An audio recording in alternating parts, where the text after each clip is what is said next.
Hello there. Welcome to AV Rant. If you're seeing this, you're watching the behind the scenes version as we record the podcast live. So, being behind the scenes, there might be audio dropouts because we're just using Google Hangouts.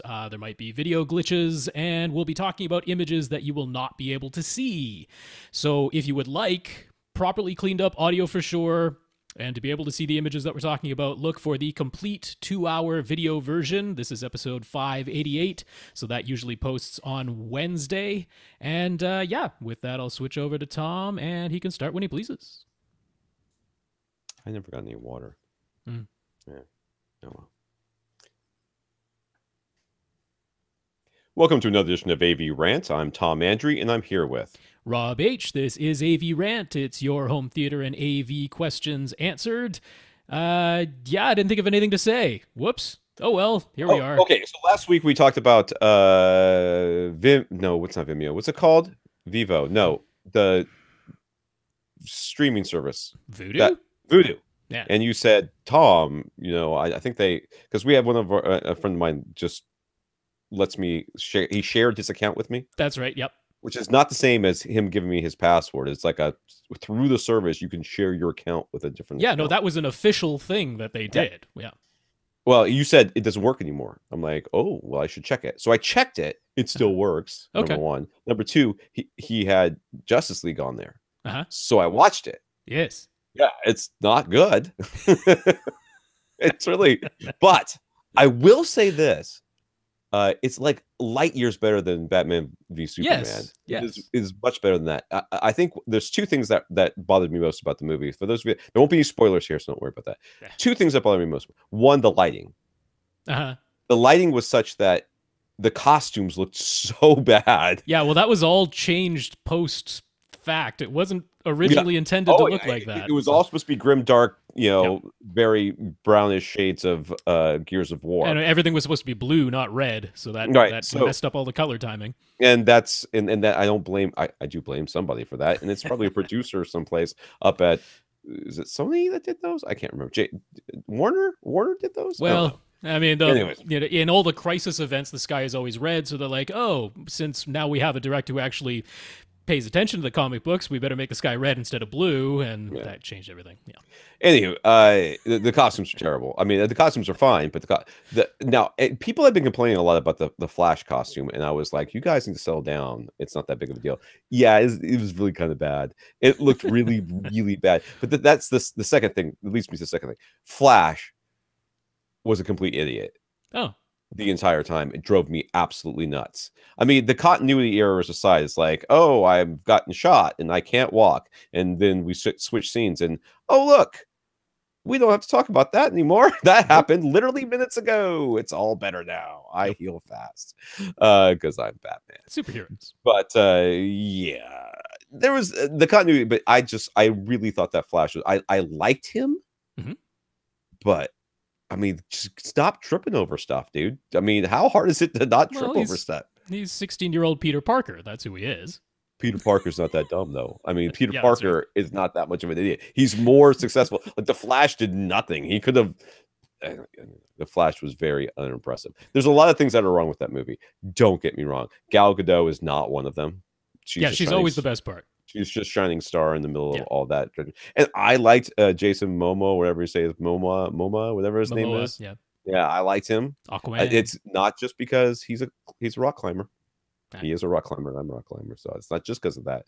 And not because of Game of Thrones, because he was in that too. Yes, he was. So he's quite rapey in that. So, I mean, other than that, I guess he was all right. Not the actor, the character. The character, that's right. Yeah, but the whole books are really quite like trigger warning. Don't read these books. So the movie was surprisingly not as bad, and I was blessedly short. Yes, I felt was a real plus after slogging through 2.5 hours of Batman v Superman and just wishing it would be over.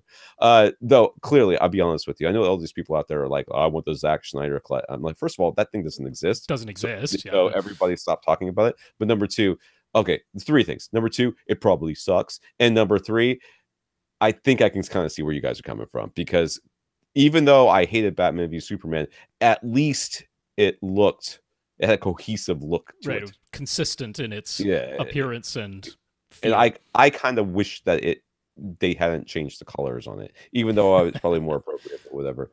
It's just whatever. Anyway, so not Batman, Justice League, not as bad as I thought. Okay. It's still kind of sucky. Glowing review. Glowing review, if ever there was one. All right, this is what are we? This is AV Rant. That's right. We answer your home theater and AV questions. Get your questions answered. All you do is ask by emailing us a question at avrant.com. You can go to www.avrant.com. Leave us a comment there. Facebook.com/AVRant Podcast. We're very active there. We will listen. I read all. I get announced. I know that there are pings you. I don't always read them, but I usually do, and sometimes I answer. But you always get on the question list, so that's good. YouTube.com/AVRant. Right? That's correct. Okay. Where you can leave a comment that we will promptly ignore. If you want to contact us directly, you can go to Rob at AVRant.com. At First Reflect, this is Twitter. I'm Tom at AVRant.com. I'm at AVRant_Tom. So that's that. Mm-hmm. Feels weird to stop. I know. There. So what we're gonna do though? Got it. It's our passive aggressive punishment. Passive aggressive punishments. Like I don't even watch movies anymore. Never. Well, it's not just because whatever. Yep. I'm a little sad right now. We want to thank our listeners for the week. To become a listener of the week, all you have to do is support the podcast in some way. One way you can support the podcast is by going to www.avrant.com and click on the Buy Us a Cup of Coffee link. Those cup of coffees links will go to PayPal, and PayPal will take your credit card information or your PayPal account and transfer some money from you to us, with taking a small cut for themselves. And some people have done that this week, and we want to thank Steve and Thomas for doing that this week. Those monies go into our coffers to help pay for hosting fees and other things, and we very much appreciate it. Thank you, Steve. Thank you, Thomas. Yeah, Steve, Thomas, thank you very much for the donations. And we have a new donation match pledge. So if you remember, I don't remember a couple of years it feels like. Yeah, 2016. Yeah, a couple of years ago. Ted, one of our listeners, pledged to match any pledge that was given dollar for dollar up to a certain amount. That's right. So we have an anonymous donor who would like to do that. And that was, he will match up to $100. Yes. If we get that much in a single week. That's right. Which week? I was going to propose starting May 7th through May 14th. Because that gives us this week to say it, next week to say it, and the week after that on the 7th to say it. All right. So if you're going to donate 7th through 7th and 14th of May. Yeah, that's the week to do it. Are you writing it down? You're writing it down. I am. May 7 through 14. There you go. So thank you for this anonymous donor who has done this. And thank you to any and all of you who help along with that. So we got to get to $100 so we can get $200. I feel like PBS right now because they do that all the time on PBS. But we don't do it very frequently, so yeah, I'm okay with it. Yeah, and we only do it if like somebody else initiates it. Wasn't all right. We don't go starting this. So thank you, anonymous. Okay. I appreciate it. We do appreciate it. Cool. We also want to thank our patrons over at patreon.com. Patreon.com is a service where you can sign up for a monthly pull from your credit card or account, which then gets transferred, most of which to us. It's a monthly thing, and so you sign up and you can unsign up as whenever you want. It's, I think, a minimum of $1. And we want to thank our 58 patrons over at Patreon. Thank you very much. Yeah, that's over at patreon.com/AVRant Podcast. And thanks so much to our 58 patrons. Thank you. Now, if you can't support the podcast financially, we completely understand. I am going to have to get a glass of water at some point. That's just there'll be time. I'll be talking at some point, I'm sure. I have made a terrible mistake by not getting a glass of water. If you want to support the podcast in some way, but you can't do it financially, we completely understand. Just figure out some way to do it and let us know about it. So Christian did this by telling Accessories for Less that he felt comfortable buying a refurbished Denon X3300W receiver from them only because we kept recommending them. Jeff found us listed in SVS How Did You Hear About Us checklist when he registered his 2 PB12 NSD subs. Mark let Oppo okay, I'm just going to do. Oppo know that his UDP203 purchase was because of our advice, and Mike recommended looking at other people's saved parts list on the PC part picker. That was for my son, who is in humongous trouble right now. So the gaming PC is 100% off the table. Oh, I no. was ready to pull the trigger on the one from last week. Right. The fully already made one for like Yeah, $650. I had talked to my wife about it. We were like on it. Where I was like, you know what? This is a good price. It's got the operating system already in it. Yeah. You know, it'll be everything he needs. And when he gets in trouble, we'll use it for what we want to use it for. Right? It'll be great. And then the little guy, I had gotten his phone and it was full of crap. So I was like, dude, your phone is so slow. So I factory reset it. I wiped it completely out. I reinstalled a couple of things and took him, sat him down. He's 14 years old. He's a old man. Explain to him malware, spyware. Explain to him why they might want to get it on your phone. Explain to him how they get it on your phone, how they make these apps that you know, seem innocuous, seem fun, memes and stuff like that are funny, and then you download them, and then they've got malware on your phone doing stuff. He's like, okay. So this weekend, he plugged his phone in and it started smoking. I'm like, okay, that's odd. Unplug it. Yeah. So something happened at the charging port. So it no longer charges through the port. Well, I have an inductive pad that he can put it on. So I was going to set that up, and I was like, dude, it's not working. Let me see your settings to see if there's something I have to turn on. So we opened up his phone, full of garbage apps again. Hasn't been 2 weeks since we had this conversation. I'm like, are you kidding me? He goes, stop treating me like a child. I was like, I wasn't treating you like a child. When I let you have the phone back without any repercussions and had to sit down and talk with you, that was me treating you like an adult. And now you're acting like a child. Oh, Dad, you're the worst. No, I'm not. I'm going to be the worst because now I'm going to work on it.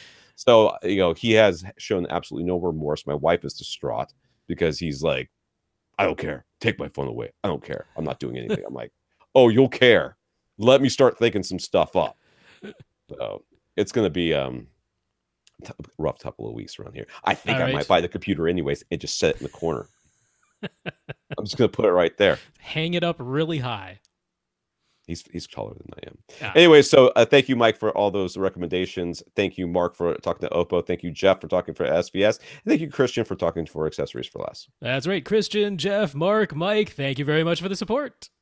All right, we got a couple comments from our listeners, and I'm sorry about all the asides. It's just been that kind of week. Daniel, this is a comment from our listener. Daniel had the KEF LS50 speakers where he had managed to blow the tweeter, so he was looking to into repair costs versus buying a whole new, different pair of speakers. Service centers, after I guess we probably recommended this, were asking for about $500 for repair, which made him hesitate, but KEF came through directly. They charged $300 to replace the drivers in both speakers. Notice drivers and not driver.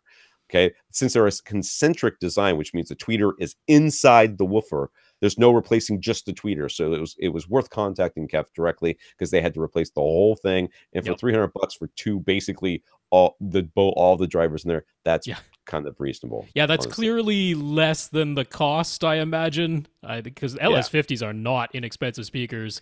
Yeah, I mean, if that isn't less than cost, it would be right at cost. I don't. They're not making a profit on that. So yeah. Good on them. Glad KEF stands behind their products. I know that they do. So, good stuff. Jeff, Jeff, disappointed that we don't use his nickname. James. How do you get Jeff out of James? I don't know. I'm trying to read. There's all this big thing. James, disappointed that we don't use his nickname. C. I guess his was House of Cards. Yeah, you mentioned that the whole thing he was doing was a House of Cards at some point, and then he's like, "Oh, I guess that's my nickname," and we never used it again.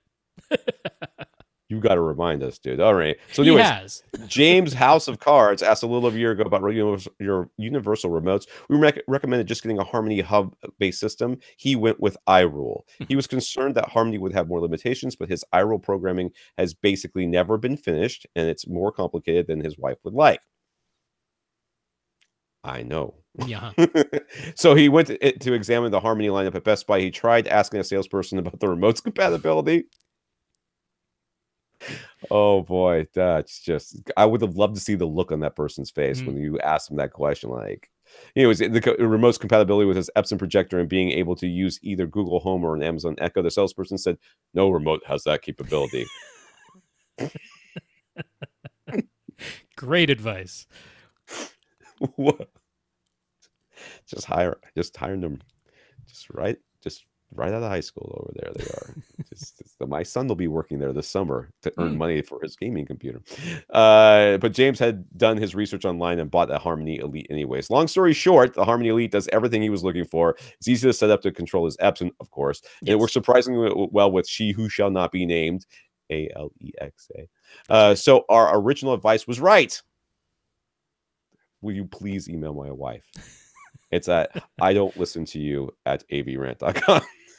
I should set up that email address about it. If you send it, it'll bounce.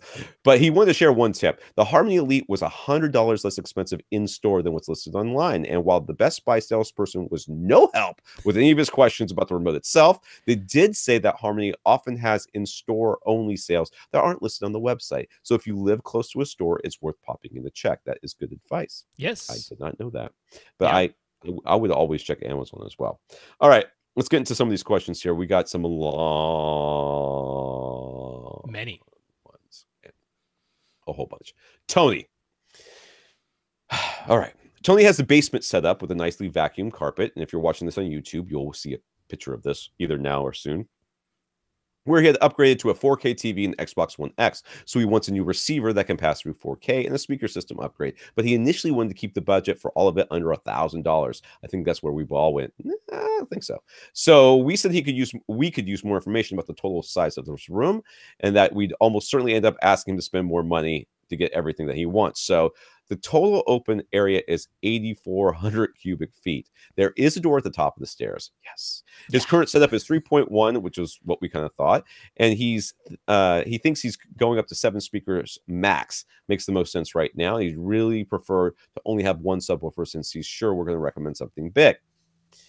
He's thinking the Denon X3400H would be a good receiver choice, but could that be expanded to a 7.1.4 in the future if he ever wanted to? Question mark. Yes. No. No. Does it just do 7.1.2? No, it doesn't do 7.1.2 either. It tops out at 7 speakers total. Wow. So the 3400H could do 7.1, or it could do 5.1.2. Oh, okay. But that would be the maximum. For some reason I was thinking that was the sister of the 4000. The 4000 could do 9. So the current model in the 4000 series would be the 4400H. Right. That can power 9 speakers itself, and then it can expand to 11 speakers.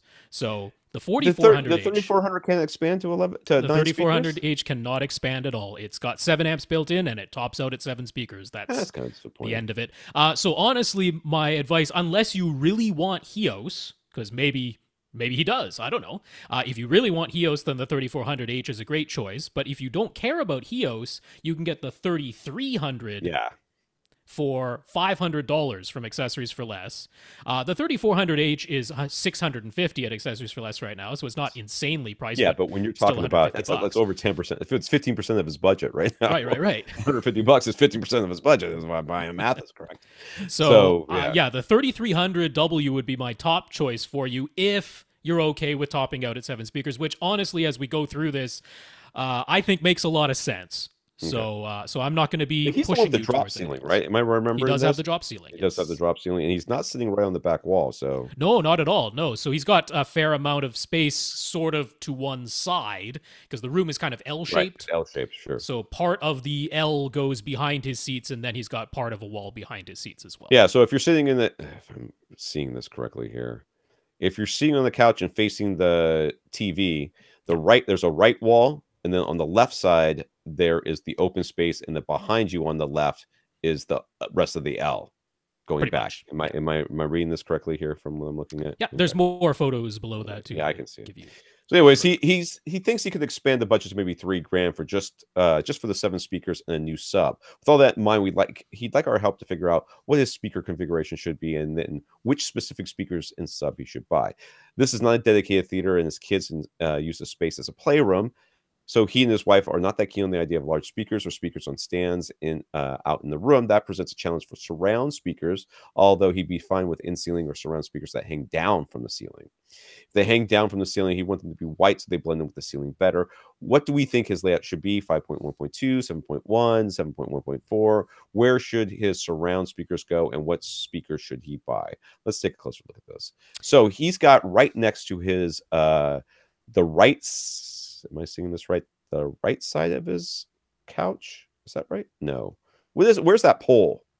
Well, actually, there's a pole on either side of his couch. Oh, there's a pole. Dude, you put the surround speakers on the pole. Yes. Yeah, that was my thought exactly. So, this space for me, I could be honest with you, and I think we could do like little birds or super birds or whatever you want, whatever kind of birds you want to do. But I feel like this kind of screams to me something smaller. I know that that's not what we would normally recommend, but I feel like from his description, what he's really looking for is something that is going to be small enough that it won't be intrusive in any way, shape, or form, but will be will still give him enough sound. So I had a different idea though. Okay, I'm looking at this. I'm thinking NHT Super Zeros. Okay. Which I think could easily be placed all over the place in here, to be honest with you, in the ceiling and on those little poles in front of the, by the, surrounding the TV there, the three surrounding the TV.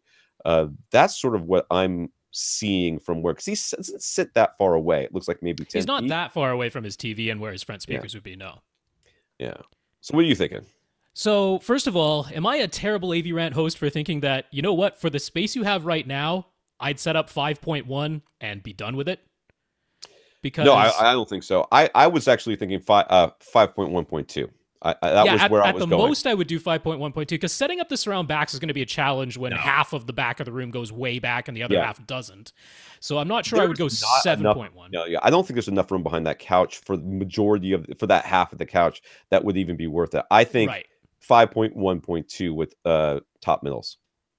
Okay, that's what I think. I could dig that, but my main thing was, I want to put the surrounds on the two support columns that are on either side of the couch. Yep. And I was thinking white SVS prime elevations, because they'd mount right onto those. They'd be white and blend right into those white poles. Right. And they'd be angled down at you. So you can set them up a little bit higher than you normally would set up surrounds. You could put them up a little bit higher because they'd have that already pre-built-in angle coming down at you. And then SVS prime fronts would be great in here. Prime bookshelves with a prime center. That would fit his $3,000 budget, leaving room for the subwoofer that we're going to recommend. Right. So I like the SVS primes in here. Now, the fronts could be black if that would look better in the setup, which they probably would. And then based on with everything else he's got up there, Yeah, and then get the white version of the prime elevation speakers. You would put those on shelves. I mean, the easiest way to do. I mean, you could wall mount them too. I mean, because those do have like a keyhole mount, if I remember correctly, right? Well, they've got an integrated mount, so you mount the mount on the thing, the little bracket. We're talking about the prime elevations all the way around? You're talking prime elevations all the way around? No, prime elevations just as the surrounds. Okay, I'm talking about the fronts. The fronts. Oh, the fronts, okay. The fronts, don't they have a keyhole mount or something like that you can do? Oh, gosh, I'm not absolutely sure. No. I don't remember the back of those speakers. Anyways, either you can wall mount them or you just get a little shelf and put them up there. Okay. For all three of them. I can get behind that. I want to still say that NHT Super Zeros are an option here. Yeah. Because of against that. I think aesthetically, if the kind of feeling I'm getting, the vibe I'm getting with his wife being involved, it gives him another option. So the three I think I would be looking at, because not the Super Zeros, but the birds and all that stuff used to come in white, but I think they're really hard to find, right? Yeah, I haven't seen them in white in ages. Yeah. I would at least show her those. I would show her the Super Zeros. Well, with the caveat that they're much larger than you think. Yes. Okay, build a box. And then the SVSs as well. Now, do NHTs also come in white, don't they? No, they don't. Black only. Glossy black only. So up front, that would be fine. It'd be fine, yeah. You could do some mix. You could mix them with the prime elevations, because I mean, one of the reasons I like the prime elevations is that they're available in white, and so it would blend right into your white ceiling and posts. Yeah. So that would be 5.1 is what Rob's talking about. I was saying And then really any in-ceiling speaker, since you have a drop ceiling anyways. That's true. Just about any in-ceiling speaker, especially the outdoor speaker deeper ones, yeah, MK650s, yeah, fine to put right above your head. Basically in line with your main speakers, yeah, if you so chose. But you could start with a 5.1. Now, as far as subwoofers, it's 80 bajillion.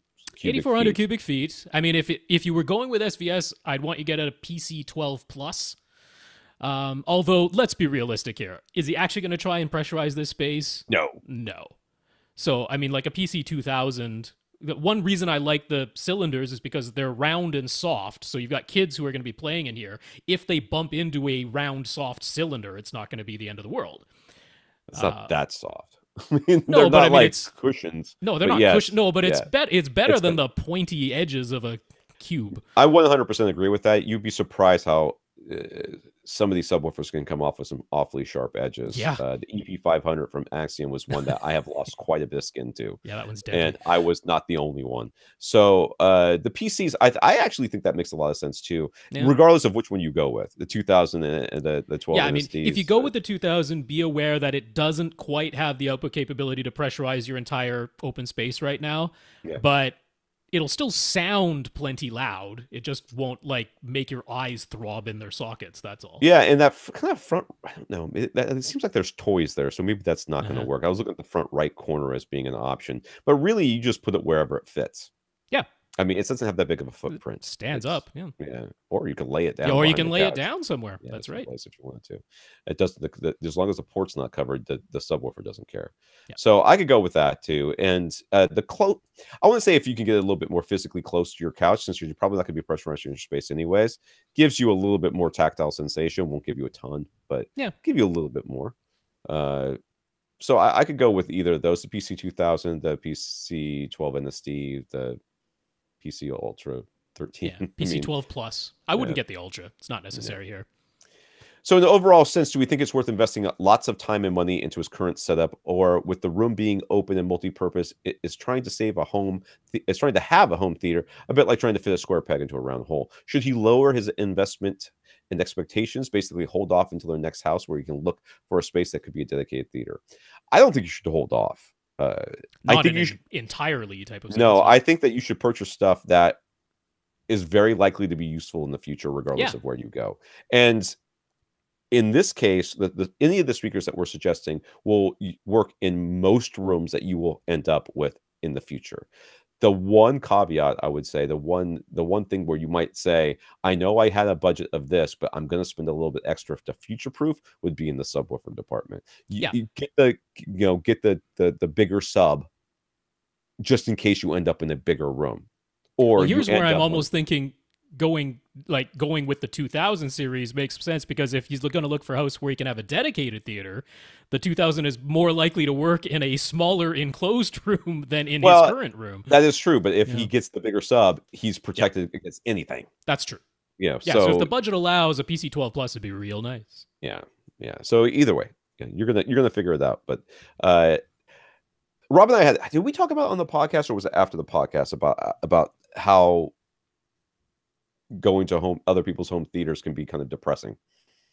Yeah, well, it's been mentioned at some point. I don't. Okay. So it doesn't take a humongous investment of money, and what we're talking about here really isn't not a humongous. We're talking about $500 receiver, which is cheap. We're talking about around what, $1,000, $1,500 worth of, maybe $2,000 worth of speakers. Yes. Right. That's really not that much money considering. Oh, what it could be. Sure. Which you could be spending. That's right.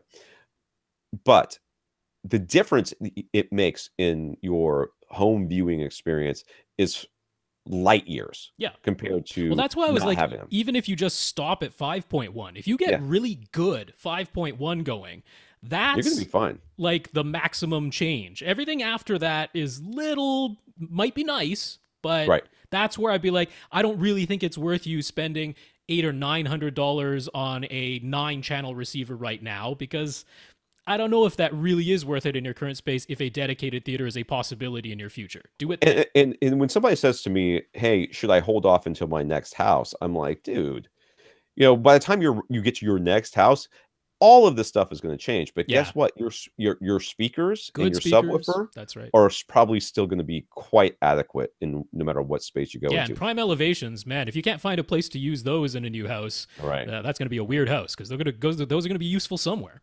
All right, let's go on. Yes. Miguel. This comes from Facebook. Miguel's room is only 8 feet by 10 feet. He got one monolith 10-inch subwoofer to start and plans to add a second one in the near future. You can find them. He wants to upgrade his Canton speakers with a budget of $1,500 to $1,600. Well, that's a tight budget there. $1,500 to $1,600 for 5 speakers total. And the last time we discussed this setup, we only expanded his list of speaker options rather than whittling it down. He's decided to start by auditioning some Aperion Intimus speakers since they offer free two-way shipping. He does already own a pair of NHT Super Zero speakers that he could use as his surrounds. I would highly recommend that. Mm-hmm. Let's just go with that. So now that we know his room size, this subwoofer situation, and his budget, and that he owns the NHT Super Zeros, can we nail it down to one choice for him? Last week we said that $1,500 for front 3 speakers. We go either Aperion Veris Grand or RBH. So when his NHT Super Zeros, the surrounds timbre match really well with those, or should he get 5 Aperion Intimate speakers with those $1,500? The NHTs will be fine. Yes, as surrounds in an 8x10 room. Oh my totally goodness. Fine. You could actually, I mean, do you like this NHT Super Zeros? I mean, like you really happy with them? Because if you're really happy with them, get the larger Super Series speakers. Yeah, just get more of them. Yeah. You know, just get the other ones from them and be happy with that. I've got no problems with that. NHTs, I was all very impressed with them when I reviewed their speakers and felt that they had a very neutral sound, and I would have no problems recommending as a surround duty with nearly any other speaker. So yes, 100% save your money there. And the bigger NHT speakers don't cost a ton. You should be able to get away with getting those for less than $1,500. So it's definitely an option. Yeah. So we're expanding your list of speakers again. I mean, I said if someone came to me asking for 3 front speakers for $1,500, I would go like Aperion Veris Grands, because you can get either finish option and they're going to sound really good and they're easy to drive and the tweeter is protected, and I can't imagine anybody being disappointed in their sound. So I'll stick with that advice, because if you just want me to say what would I get 3 front speakers $1,500, I go Aperion Veris Grand, a pair of the bookshelves and the center. That's my answer. But you've already got the NHTs. But if you get NHTs or you get the RBHs, it's not going to be a bad choice by any means. Bad choice, yeah. Not a bad choice at all. When he gets a second monolith sub, should he move his seat? He doesn't want to end up in a null. Right now, he's 8 feet from the front wall and 2 feet from the back wall. Are you sitting on the sub? Because if you're sitting on the sub, you should move your seat, because you want the sub to be in the opposing corners or opposing walls, mirrored. So the 2 subs, you don't have to move your seat. Your seat's in a perfectly fine spot. Yeah. No, in fact, the adding of the second sub, and then potentially if you get, this is a rectangular room, so if you place them on opposing walls, midpoints of opposing walls, or diagonally opposite corners, that should be good. The math says you're done. Yeah, you're done. You literally do not have to worry about, don't crawl for base. That's right. Don't do any of the things. Just put one in one corner and one in the opposite corner and call it a day. But at worst, you might adjust the phase knob of the one that is physically closer to you. Right. That at worst, that might be what you do. But the whole point of having the dual subs is that you don't create nulls across all of your seats. Whereas right now with the one sub, I'll bet you one of your seats, if you have more than one, has some kind of dip or hump that you can't really fix with EQ properly, because if you fix it for that seat, then it ruins it in the other seat. Right. Whereas once you have the 2 subs, you can fix that. So that's the whole point. So he looked up the CEA 2010 or 2010 measurements for his monolith 10-inch sub and tried to compare them to the measurements for the SVS PB1000, since they're the same price in both 10-inch subs. But the numbers were a bit confusing. Is one drastically better than the other? He went with the monolith simply because he wanted to try something new, and so far he thinks it sounds awesome. I don't think they're drastically different from each other. They are exceedingly comparable. So I mean, first of all, let me just throw another monkey wrench into your little life here. You could now get the SVS, and I'd be like, yeah, it's a good idea. You can do that too. Oh yeah. It would match it. It would match it very, very well. Yeah, no, where the confusion comes from is Some CEA 2010 measurements are listed referenced to the mic being 1 meter away, Right, and right. some are listed with it referenced to it being 2 meters away. And the ones that are referenced to 2 meters away show the levels as 9 decibels quieter than the ones that are referenced to 1 meter away. So it's a big difference. On top of that, there are two sets of measurements. One is an RMS measurement, which is a little bit more of a sustained type of measurement, and the other one is an instantaneous peak.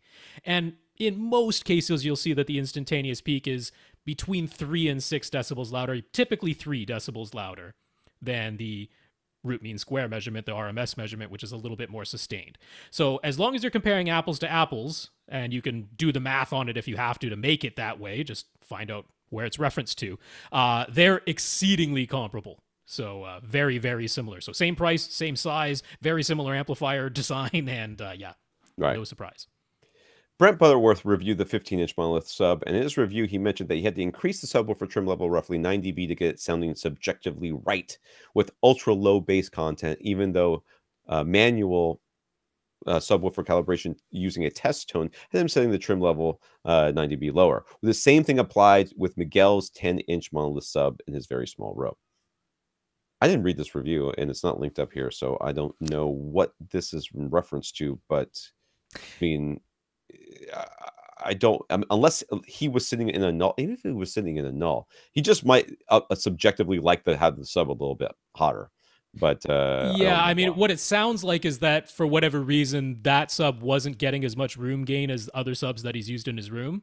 Could be, yeah. Because 9 decibels is exactly what you would expect between a subwoofer that's out in the room versus in a corner. Although he says that he placed the sub in the same place that he always puts subs when he tests them. And I believe Brent when he says that. So for some reason, it's not getting quite the same coupling to the room, or maybe it is just I mean, he's talking about like the below 25 hertz stuff in this instance. Right. So maybe some of that DSP control is just rigidly saying, because the THX certification, one of the things they don't allow is as much distortion as most other subs. So maybe because of that, they're just like, we got to clamp down on the output down here because it starts getting, above 3% distortion, which is fine, except that THX won't allow it.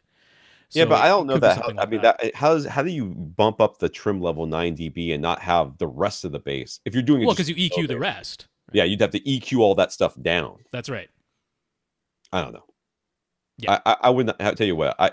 A lot of times, and I hate to say this as a reviewer, sometimes you're just desperate to talk about something that happened in this stuff. And that's what this reeks of to me. Well, I might be wrong. I mean, just like, oh, this is just a weird thing, and people are like, oh, I have to turn my sub up 9 dB. No, right? No, he did comment on how low the distortion and how tight the transient response was on the monolith sub, which again, kind of expect from the THX thing. Right. And so because of that, maybe the sub he was using last time just had more overhang below 25 hertz, which is really common, by the way. Could be, yeah. And it was more a accumulation of bass in his room is what he got used to, and this one doesn't have it anymore. Right. And it sounds like it's way quieter.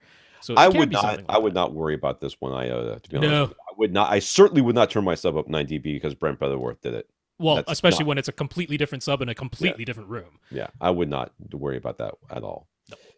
Shane, this comes from New Zealand. Mm-hmm. Construction on Shane's new house is going to start in the summer, so he is finalizing the plans. This includes a 17 by 14.5 foot media room with ceilings that are about 8 feet high, except it's all in meters. Yeah, that's right. Because it's from New Zealand.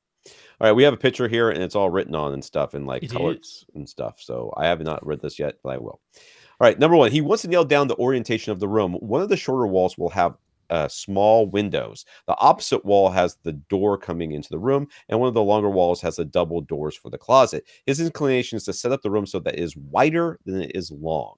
He only wants one row of seats, and he would rather have one wider row with the closet behind him to hold the gear versus a narrow row with the closet to the side. Any thoughts? Okay, so the second picture here is kind of showing what he wants as far as where that's right. Everything else. And then he also drew up what it would look like if you set it up so that it's longer than it is wide. Yeah, I'm going to agree with this dude. That I think that I like the wider than it is long. And if he only wants one row of seats, I think that works. Absolutely. I'm 100%. And it's mostly because of the door. As somebody who is dealing with a door that opens basically into my couch, it's fine. It's also annoying that you Sure. have to open the door, walk in, then close the door in order to get past the door to get to the other, part of the room. It's a little annoying. No, I mean the closet doors behind you Yeah. instead of beside you. Yeah. The entrance door being in a rear corner. Yeah. In a way that isn't really going to block anything and will swing behind your couch. Yeah. That all looks great. Yeah, go with the width-wise, man. Absolutely. I think it's absolutely 100% fine. Yeah. All right. I don't know if I scrolled past a question. Did I? Would be I did not. B, whatever I it is haven't with gotten to B yet because there's all these pictures. All right. One concern he has with the wider orientation is that his left surround speaker would need to be placed below one of the windows. As long as his wife agrees to go with the smaller window option that he's hoping for, the bottom of the window would be 5 feet off the ground. Is that too low? What would be the ideal height for the surround speaker regardless? So that means the top of the speaker could be roughly 5 feet off the ground. That's fine. That's absolutely fine. Nothing wrong That's with high. that. That That's might even be a achievement. Now- little bit higher than you need. Yeah, you might actually be able to bring it down. Now, you could use. Now, don't forget. I mean, you don't have to use a speaker that's round the wall like that. Too, you can use like a prime elevation speaker that's up high if that's what ends up having to happen because of windows and stuff like that. But if it's 5 feet off the ground, Yeah. my speakers are 5 feet off the ground. I kind of wish they were a little bit lower, and I just moved them, and I ain't moving them again. So. I mean, so Dolby's official recommendation now, because he is going for an Atmos setup, their official recommendation is that all of this floor level speakers are at ear height. Now, we don't agree with that. You can't do that because the couches are too high. It's ridiculous. What we want is a clear line of sight from the tweeter of any given speaker to every listener. So let's say, because he wants a wider seating area, so let's say a 4 or 5 seater couch, right? You might have some little blockage, but basically, like, imagine you had a 3 or a 4 seater couch.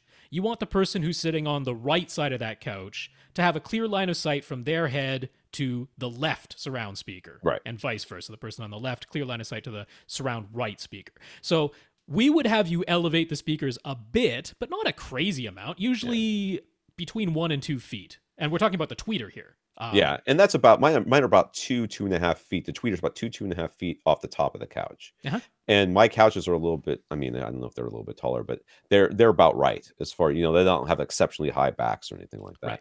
But it is clear that the person all the way on the other side of the couch will definitely have line of sight to that speaker, right? That tweeter, which is good. I just, because I'm the only one that really cares, if I lower it a little bit, probably be okay too. But yeah, I mean, having the tweeter, let's say 4.5 feet off the ground, which should be doable here, 4 to 4.5 feet off the ground for the tweeter, absolutely fine. Yeah. So the plans at the moment are have the door on the opposite the wall opposite the windows, very near what would be his rear right corner. He was thinking he'd have corner bass traps in every corner, but this would require moving the door about 1.5 feet, and then it starts to get close to where he wants to put a surround right speaker. Do we think he should move the door at all, and if so, how much? No. I like the door in the back corner. I say leave it in the back corner. I do not think that you move it for a bass strap. I like certainly not that much. Certainly not 1.5 feet. Don't do that, because that does start to run into where you want to mount your surround right speakers. So let's not do that. Yeah, I don't really see any.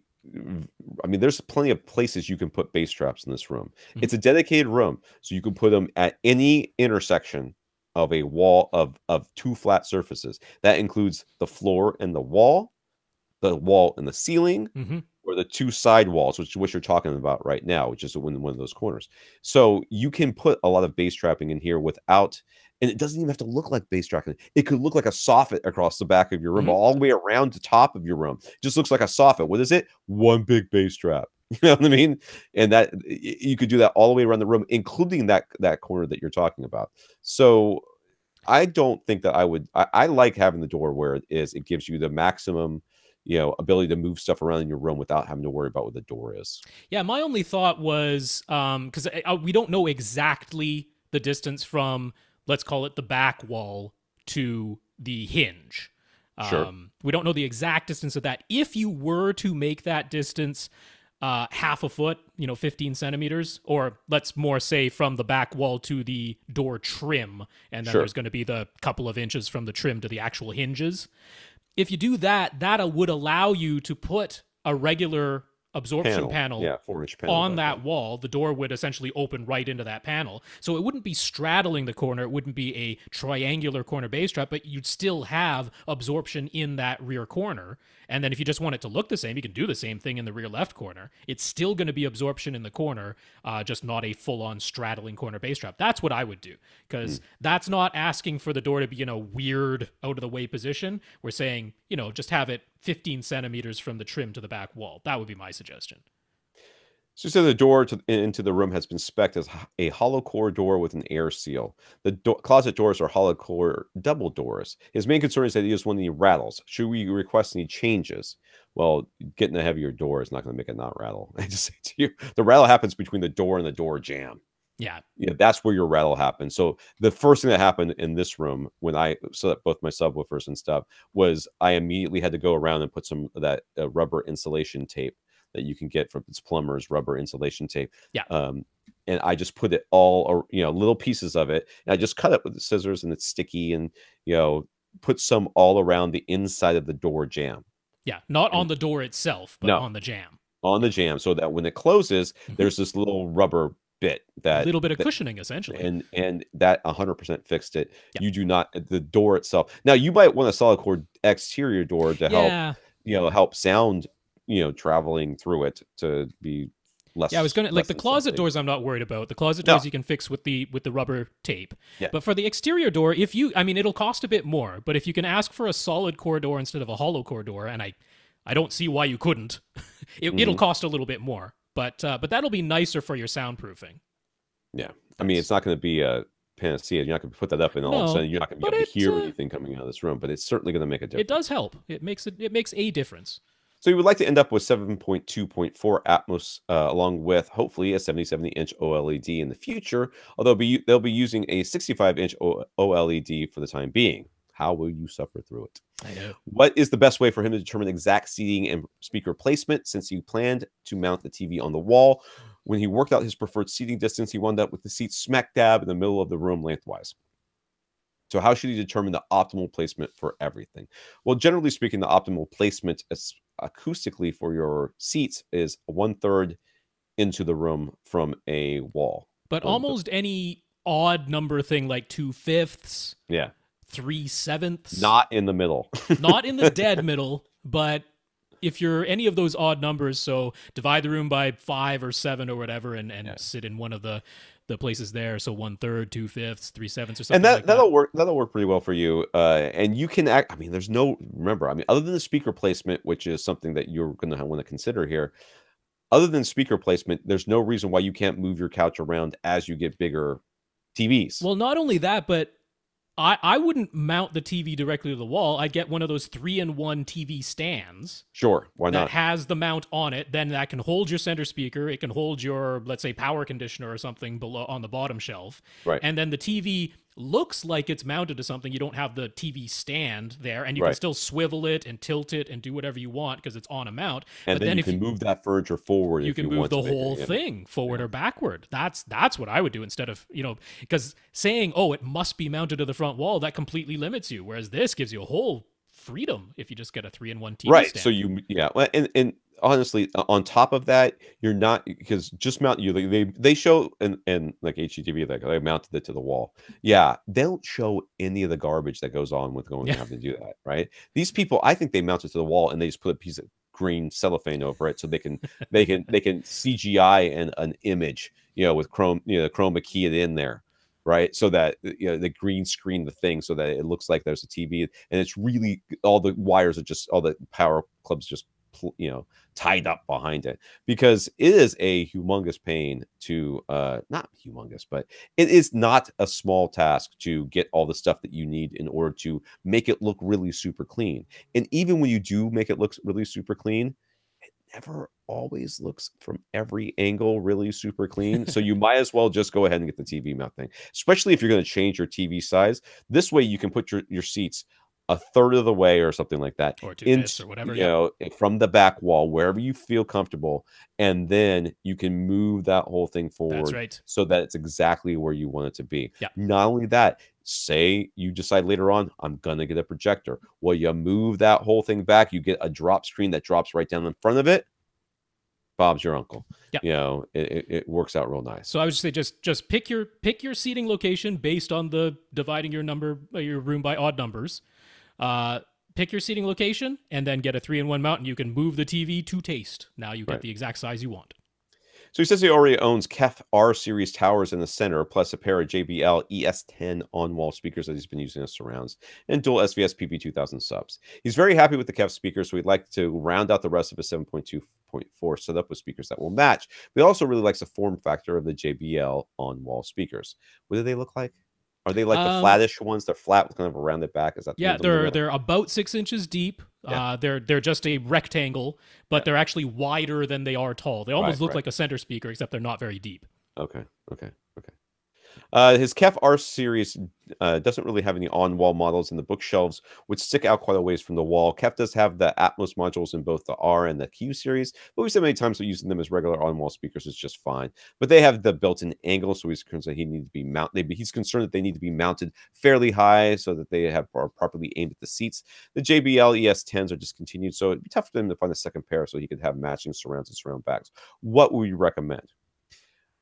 I mean, if you really like these JBLs, there's no reason for you not to use them. And then it's just a matter of you getting. So, I mean, if you want surround backs, he eventually wanted what? He wanted Atmos, right? He does want Atmos. 7.2.4. Yeah. And we don't know. This is so we're going to have in-ceiling speakers likely for that. That's his thought, although I have a thought on that to change that. So, you know, the JBLs for surround duty, they're probably fine. I would actually use. I feel like no, because he only's got one pair, right? So he can't use them for Atmos speakers because they won't have a second pair. No, he's just got one pair. No, I mean, my suggestion is KEF has a model called the E301. Yeah. Which is very similar to a Focal Bird. It's that same type of thing. Pivot mount, rounded type of speaker, meant to be wall mounted or ceiling mounted. Right. I'd actually get 4 pairs of those and make them my surrounds, my surround backs, and my 4 overhead speakers. They're $350 a pair? $350 a pair. But I mean, KEF R series is what he had before, so they're less expensive than that. That's true. But everything would matchy match, and they're all nicely wall mounted, and however you want to angle them, you can, because there's a full pivot mount on those things. That's what I would do. Okay. I'm going to maybe disagree with you, but I'm going to wait until I read the rest of these questions. He plans to install in-ceiling speakers for the overhead positions, top fronts and top rears, but he also wants to have an acoustic cloud of absorption diffusion panels. What are our suggestions for making sure that their positioning does not clash and he gets optimal sound from his overhead speakers? It's an 8-foot high room, right? Is that what roughly? Yeah. So it's what, 3 to 5 feet in front of you, 3 to 5 feet behind you if you're doing top fronts and top rears. So don't put a panel there. You're good to go. I mean, no matter what kind of speakers, if you end up with what Rob's suggesting, the on-wall version or the in-ceiling version, they're all going to end up in the same spots. Yeah. So. One of the reasons I was thinking, so this will come up for yet another reason later on, but the E301s, that being that you can mount them on the ceiling, that'll give them the height where their drivers will actually be a little bit below your acoustic cloud. So if you went in ceiling, then if the acoustic cloud is in between them, then you're blocking some of the sound in that direction. Whereas if you have them mounted on the ceiling and hanging down a little bit like the E301s do. I mean, is he talking about like 100% like covering the entire ceiling with acoustic? No, more like, in his drawing, he's got like 3 panels up there. There's going to be plenty of room between the panel and the in-ceiling speakers. That doesn't concern me at all. No. That there's going to be some sort of, give priority to the speakers. Get the speakers positioned and then fill in the gaps with the panels that you want. And don't put the panel like 2 inches away from the in-ceiling speaker or the on-ceiling speaker if you end up going that way. That doesn't bother me nearly as much. But yeah, I would just plan for based on what he's kind of looking at, you would have to determine where you put your seats and then look at the ceiling and see what makes sense to you. If you end up really close, much closer to the back wall, you may only have 3 feet behind you for your backs, your top rears or whatever they're called. So that would dictate where your top fronts would be as well, if you want to have them sort of equal distance. So it doesn't really have to be. It's Atmos. It doesn't have to be. So he potentially likes the idea of 6 overhead speakers, a 7.2.6 setup. It would be easy enough to wire for 6 overhead speakers before the ceiling drywall goes up. Would it be possible to use an 11-channel processor to make a 5.2.6 configuration by sacrificing surround backs in favor of 6 overhead speakers? Nope. Cannot do that. That is not possible. It's not an option. Why is it not possible? It just ain't. Because they have to have something to sell receivers next year, sir. But we gave you everything now. You could do 7.2.6 if you get a Denon X8500H. That's right. Okay, I was going to say that can do that. You can, if you bought the new flagship Denon, yes, you could. And you could also do it by buying 2 extra receivers and doing something stupid. Yes. But don't do that because that's dumb. But wiring for it, why not? I mean, when the drywall is down, go ahead. I mean, a couple of extra speaker wires by all means. But if you're going to do that, I think I would opt for the top fronts and the top rears to be slightly further away. If you little bit, between 4 and 5 feet in front and behind. Yeah, I would go for almost all the way out to the 5 feet just to make sure that I had plenty of separation for those top middles later on, if it's possible. He says there's a bedroom directly above the theater and soundproofing is part of the plan. The builder has spec'd noise line drywall over a layer of standard drywall with a double drywall installed into sound clips with a hat channel. Is all that really necessary? And will having holes in it for the ceiling speakers basically render that whole construction useless? Well, if your guy knows enough about soundproofing to know they use hat channels and 2 layers of drywall with one of this noise line stuff, is probably a lot like the other stuff that we always talk about. What's it called? The green stuff? I don't know if it's anything like green glue. I don't know if it's damping or what. I'm not familiar with that. But yeah, I'm not either. The construction that's proposed is spot on. That's what you want to do if you want to be able to use your theater at night while someone is upstairs in the bedroom. Well, Rob's solution of putting the speakers on the ceiling actually eliminates the question that you're asking here. Yeah. But it doesn't mean that you can't have in-ceiling speakers. You can. You just have to have a backer box on them and make sure that it's not leaking. That's right. I mean, you probably want to construct a soundproof backer box like they show you how to do over at soundproofingcompany.com. Yeah. So if you want to use that as reference, go to soundproofingcompany.com and look up there how to build a soundproof backer box. So you could just have those behind your in-ceiling speakers if you really want in-ceilings, but I like the idea of having on-ceiling speakers better because then you have a continuous ceiling and they hang down below your acoustic cloud. Yeah. The plan is to have all the gear in a movable rack inside the closet, which means quite a long HDMI cable run to the TV on the opposite wall. He wants to make sure he'll have the full 18 gigabits per second bandwidth. He's used fiber optic cable, HDMI cable before, and the laser died on him after only a few months. The HD-based T solutions involve compression of the signal, and they're expensive. So do we have any other suggestions? I mean, a number one suggestion is either to shell out a whole bunch of money for active HDMI solution, which is not going to probably be any more like 25 reliable. Feet max. So. Yeah, any more reliable than what you've experienced in the past, or just get over it, I think, and realize that sometimes, occasionally, these things go bad, and it doesn't mean that you give up on the entire solution. No, I mean, I feel for you. That's leaves a bad taste in your mouth, and I get that. But sure. I mean, I would be pointing you to a fiber optic HDMI cable here in a conduit so that you can replace it if need be. Well, I think that right there is what is really what you need to remember, is that whatever hassle you went through before replace honestly, that HDMI cable, you're gonna where the laser diode failed within a few months. That should be under warranty. That's a manufacturing. But if you've already put it into the wall, that's just what I'm saying. Right. If you do it in a conduit so that you can pull that cable in and change it out, well, then you've just future-proofed yourself, number one. But you've also protected yourself in case you just have really bad luck with fiber optics and you end up having another bad cable. So I'm gonna. There's unfortunately you're kind of between a rock and the hard place here. You're not going to have a solution that's not fiber optic for a cable that's longer than 25 feet. Now, if you make sure your cable is not going to be longer than 25 feet, well, then you have another solution. Yeah, I guess I should say, the actives can work up to 50 feet. So that might work. Yeah. I'd still put it in a conduit.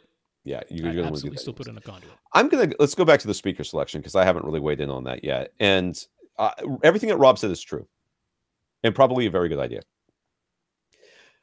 But one thing I want to kind of point out is you're going to be in a dedicated home theater that you're building from scratch. Mm-hmm. And while you're in that dedicated home theater, there, at least to me, there's a level of expectation of a certain cleanliness of the design. Sure. And I've got no problems with what Rob is suggesting. I think that's a very good suggestion. But I mean, man, if it were me, I would be looking for at the very least, the Atmos would be in ceiling for sure. I would probably also be looking at in wall surround for the surrounds and surround backs. Yeah, I would be thinking that.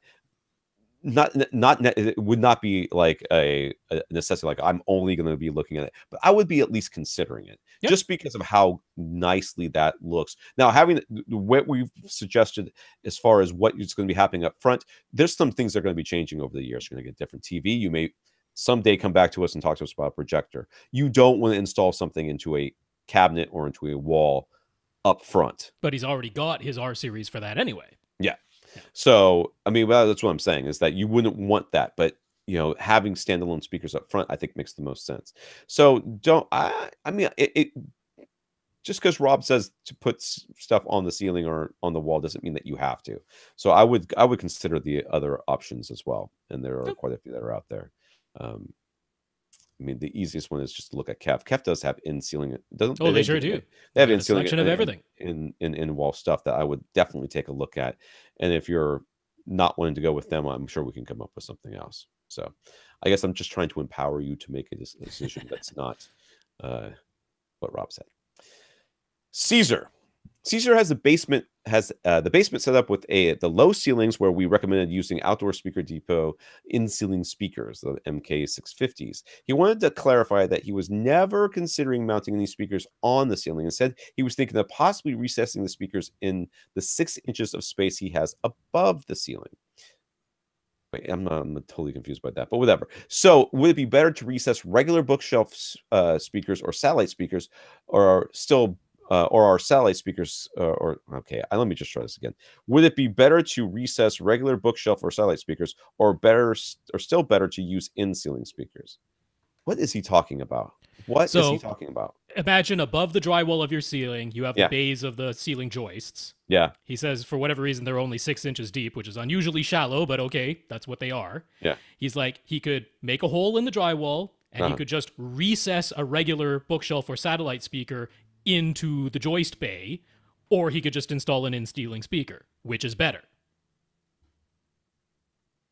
Well, I mean, in-ceiling speaker, I think. In-ceiling speaker, I'm going to be honest with you. I mean, I think there's a speaker that's built to be in a ceiling, or you're taking a speaker that wasn't, and then you're shoving it into a ceiling. I'm like, right. No, I think there's the perception that like regular speakers are better than in-ceiling speakers, that type of thing. But this is like application specific, and these are just your Atmos channels.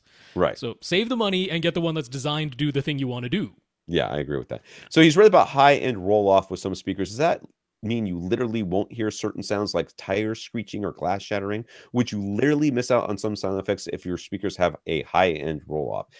You are not thinking of high-end. You're thinking of much lower than high-end. When we say high-end, we're talking about 614 kilohertz and above when it starts to taper off. These are the highest of the high sounds. These are sounds that are so high that, depending on your age, you may not be able to hear them anyways. So to say that a speaker has a high-end roll-off, we could be, and usually are, talking about something like that. Is that necessarily a bad thing? It's not. Is it necessarily a good thing? It's not. It's just a thing that a lot of speakers have, and that doesn't really make that much subjective difference in their performance because many people can't hear it anyways. How will it translate? How will a high-end roll-off translate into your listening experience? In theory, there could be some sounds that you would not hear. There'd be some harmonics that might be missing. Well, I mean, that's still a sound, but I would suggest that those are sounds that you may have not wanted to hear in the first place. If they were alone by themselves, they would be so high and so screechy that it'd be very hard to hear. But if you were very familiar with the content or the, let's say, musical instrument of which you were listening to, it may take away slightly from the life, the realism of or how lifelike it sounds. you may say this new speaker that I have that doesn't have that roll off sounds somehow more lifelike, more realistic to me than this other speaker, and I can't tell you why. Well, that what you're hearing are those harmonics that Rob was mentioning that make the difference, but aren't like the dead. It's not like it's all not of the a sudden fundamental note. It's not the ping of a bullet shot or a glass shattering or something. It's not not the like initial... you're only going to hear every other word that Fran Drescher says. No. It's not that kind of roll off. Not even Though close. if you could make a speaker that could do that, you would make $1 bajillion. It's just the Fran Drescher edition of the speaker. Yeah. So that's my take on it. Rob, you want to add to that? That's it. All right. Jeremy. When Jeremy asked us for an overall evaluation of his system, which last week we gave him a B couple weeks plus or something, I don't remember. We both targeted a subwoofer upgrade as the number one thing that we changed. That advice, along with a deal at Best Buy, was enough to twist his arm into getting the SVS PC2000. I want to say it's great these days that people are no longer ashamed to say they shop at Best Buy. When I first started this podcast, Best Buy was like persona non grata on this podcast. People are like, I would never shop at Best Buy. It's the devil. But I'm glad that people are going back. I mean, I go into Best Buy. I don't really buy anything. They've got the thing you want at a good price, by all means. Yeah. He isn't sure if we'd say it was enough. His PC2000 was enough output for his open room. He's very happy with it. Not only is it playing deeper, louder, and cleaner, but it also has improved the clarity of his sound overall. Even higher frequencies sound better now, which he wasn't expecting. And the softer, rounder shape is nice for his 18-month-old daughter too. That's right. There she is. And he claims that all the stuffed animals and whatnot in the room are for her. I don't know if I buy it, but okay. Yeah, it's all right. Okay. You wouldn't be the only brony that showed up on this podcast. How much of an improvement would he hear if he upgraded from his Denon X1000 receiver with multi-EQ XT to a model with multi-EQ XT32? He'd be sticking with 5.1 setup, and he does have 3 4K sources now, along with his 4K Vizio TV. How much of an improvement would he hear? Would you hear? He's look at the one sub, right? One sub, 5.1 max setup. Maybe none. Yeah. I hate to say that because I was like, people are like, Tom, why did you buy whatever? I had to have multi-EQ XT32. Had to have it. And then people are like, well, if I don't buy it, well, you probably won't notice. Yeah. So I mean, so I'll put it this way: compared to the difference in going from your BIC sub to your SVS PC2000, essentially nothing compared to that. Compared to that difference, difference is so monumental. Hey, this difference of the sub was so great. Will this changing of my receiver be equal to that? Not even close. Not even remotely close. So it's so funny too because when we talk about subwoofers and calibrations and nulls and evenness of the frequencies across or the evenness of the volume across frequencies, it's almost subtle. It's not almost. It is subtle but dramatic when you hear the difference. When you hear the difference. So just say you got and let's say best case scenario, you got a new receiver and you had a big problem and it fixed it. You would not notice it most of the time, right? Because it's just it's like it's a specific thing. It's a very specific thing, and you're like, oh, remember when we used to play this sound and it sounded like my subwoofer was going to fall apart? Well, now that whenever we hit this one sound at the one scene at this one movie, it sounds much cleaner. That's like best case, dude. It's like best case scenario. So, yeah. I mean, the bigger reason would be to be able to plug all your 4K sources in because the 1000 is limited on that front. But, there's lots of reason to buy a new receiver, and XT32 is not a bad reason to want to have it, but it's not really enough to be the only reason. If you got lots of money laying around that's just burning a hole in your pocket, sure, go for it. But if it's a little bit tight and you're looking for really strong justification, I can't give it to you. I'd plug your 4K sources straight into your TV and your Ultra HD Blu-ray player. I'd use the dual HDMI outputs. That's how I would handle that. He asks, lastly, what age would we stop worrying about children's hearing? His new PC2000 can get really loud if he turns up the volume, so he keeps it turned down for fear it might damage his daughter's hearing. Are you putting her inside the sub? No, but in the room where the sub is.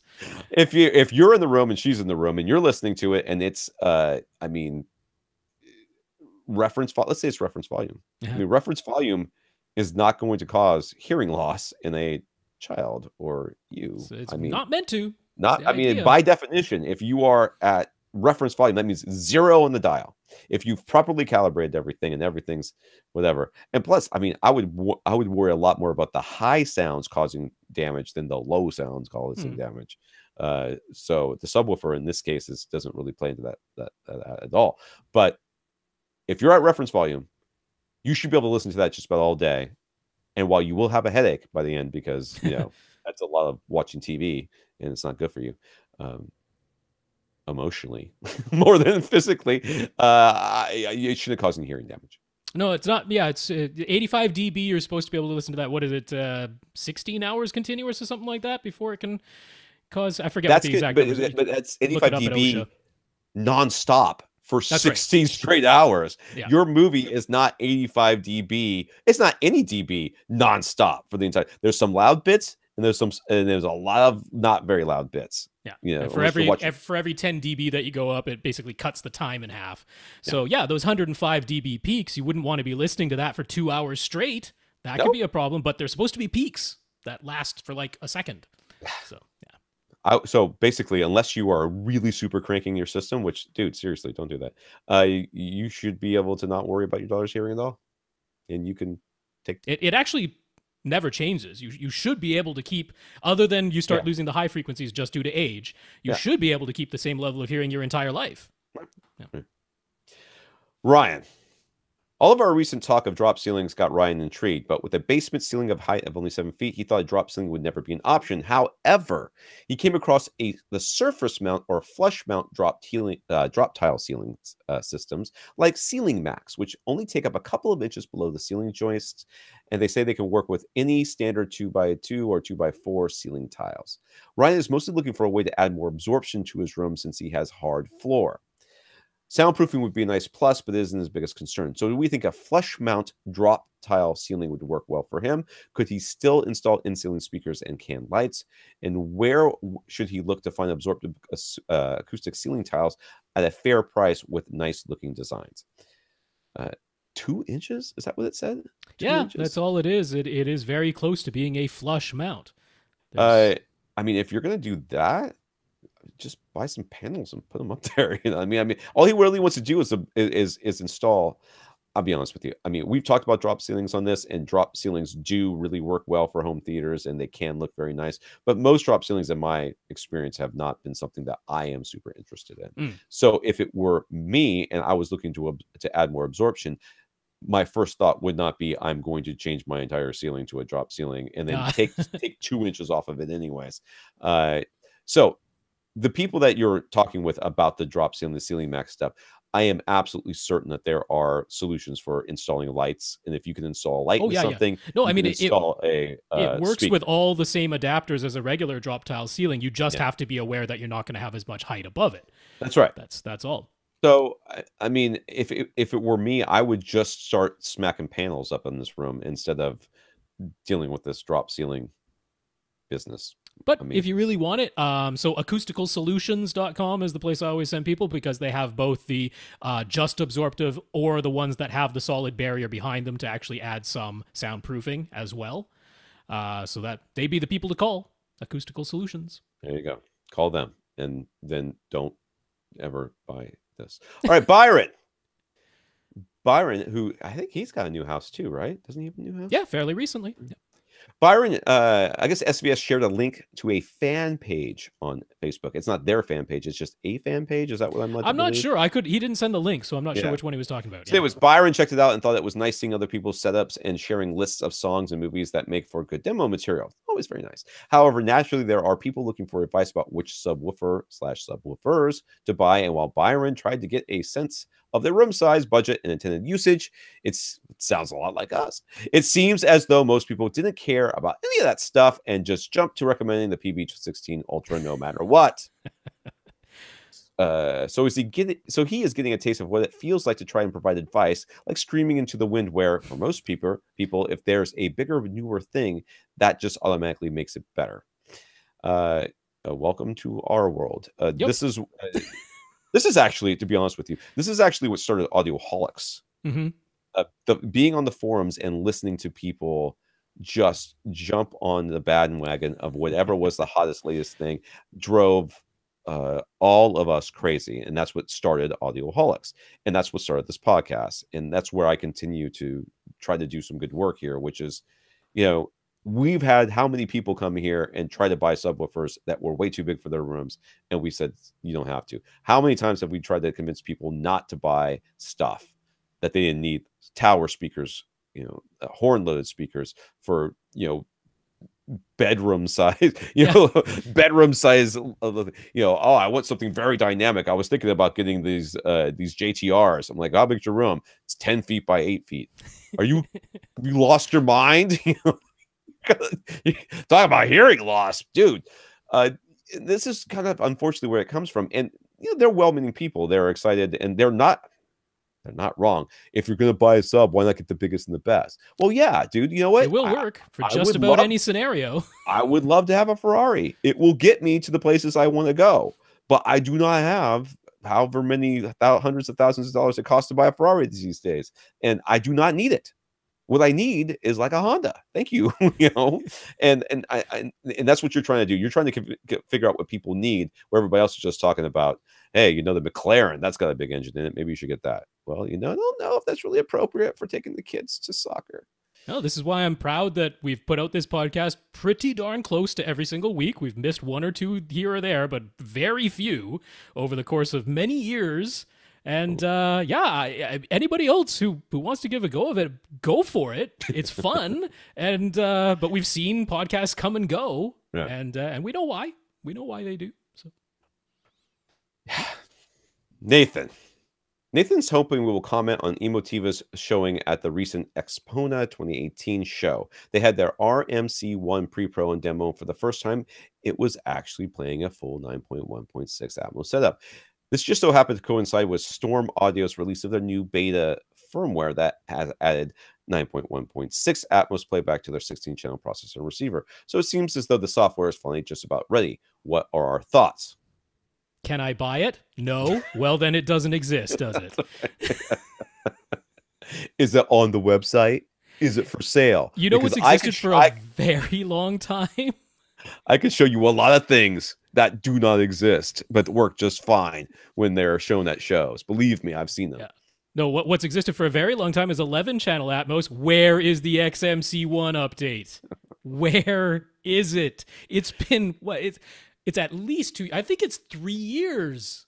Like it's insane that hasn't come out yet. That's ridiculous. So I don't know. I hope the RMC1 comes out this summer, like they said. But I mean, they've been saying summer for 2 summers now. Right. So this will be the 3rd summer. Maybe it'll actually happen. So Denon X8500H owners are reporting that while front-wide speakers will play when using actual Dolby Atmos soundtracks, they remain silent when using the Dolby Surround Up mixer. Is this a Dolby issue or just a Denon issue? Well, the Emotiva... Go to your happy place, Tom. Go to your happy place. Okay. Well, the Emotiva RMC1, or the much more expensive Atmos processors, put sounds into the front wide speakers when using Dolby Surround Up mixer. And what about the DTS X and the DTS Neural X Up mixer? I gotta believe, now I might be completely wrong. I gotta believe this is if you're using the Surround Up mixer, that's a Dolby issue. It is. There's just no way that you're going to be able to have Emotiva or anybody else force that. Now they may have their own up mixer solution that they can use to get all these sounds into the places you want them to be. Like what Trinov does. That's their own processing. But there's not going to be, and this is going to be the same thing with DTS. If DTS decides to use the wides, then the wides will work, and if they don't, well then no amount of adding more channels to your receiver will make it happen. Yeah, so you can probably still track it down somewhere on Dolby's labyrinth of a website, but they put out white papers about the home version of Dolby Atmos, Yeah. and they very clearly laid out what the Dolby Surround Up Mixer will do. There are a number, so there's potentially as many as 34 speaker positions in the home version of Dolby Atmos. Wow. There are 34 named positions. And I believe there's a maximum of 27 of those that the up mixer will ever use. It will not use the front wides. It will not use any of the 4 additional front speakers that can go in between your left and right and your center. And it will not use the center back speaker. That's just not in the Dolby Surround Up Mixer programming. So it's not Denon's fault, and Emotiva will be the same case. That's a Dolby thing. On the DTS X and Neural X side, right now, they're limited to 11 speakers max. You can have a 9.1.2 setup, and it'll use the front wides there. You can theoretically have a 5 regular speakers plus front wides plus 4 overheads, but you must tell your processor that you do not have surround backs, because basically front wides, it's prioritized, and front wides are the last thing that it adds.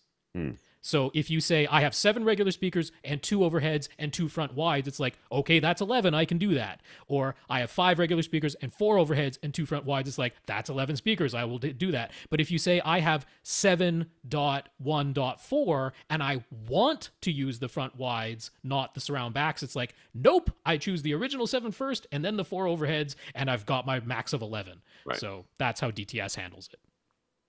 Christian bought a Denon X3300W and he loves it. With his old Yamaha receiver, he used its straight listening mode. Is there equivalent on the Denon? Well, I don't know what the straight is. It is straight like just a unedited, but it still uses bass management and all the EQ stuff. Straight is whatever the codec coming in is the codec going out. So stereo comes in as stereo, it plays it as 2.1. It does use the subwoofer and it does give you bass management. 5.1 Dolby Digital comes in and you have 7 speakers, it just plays 5.1.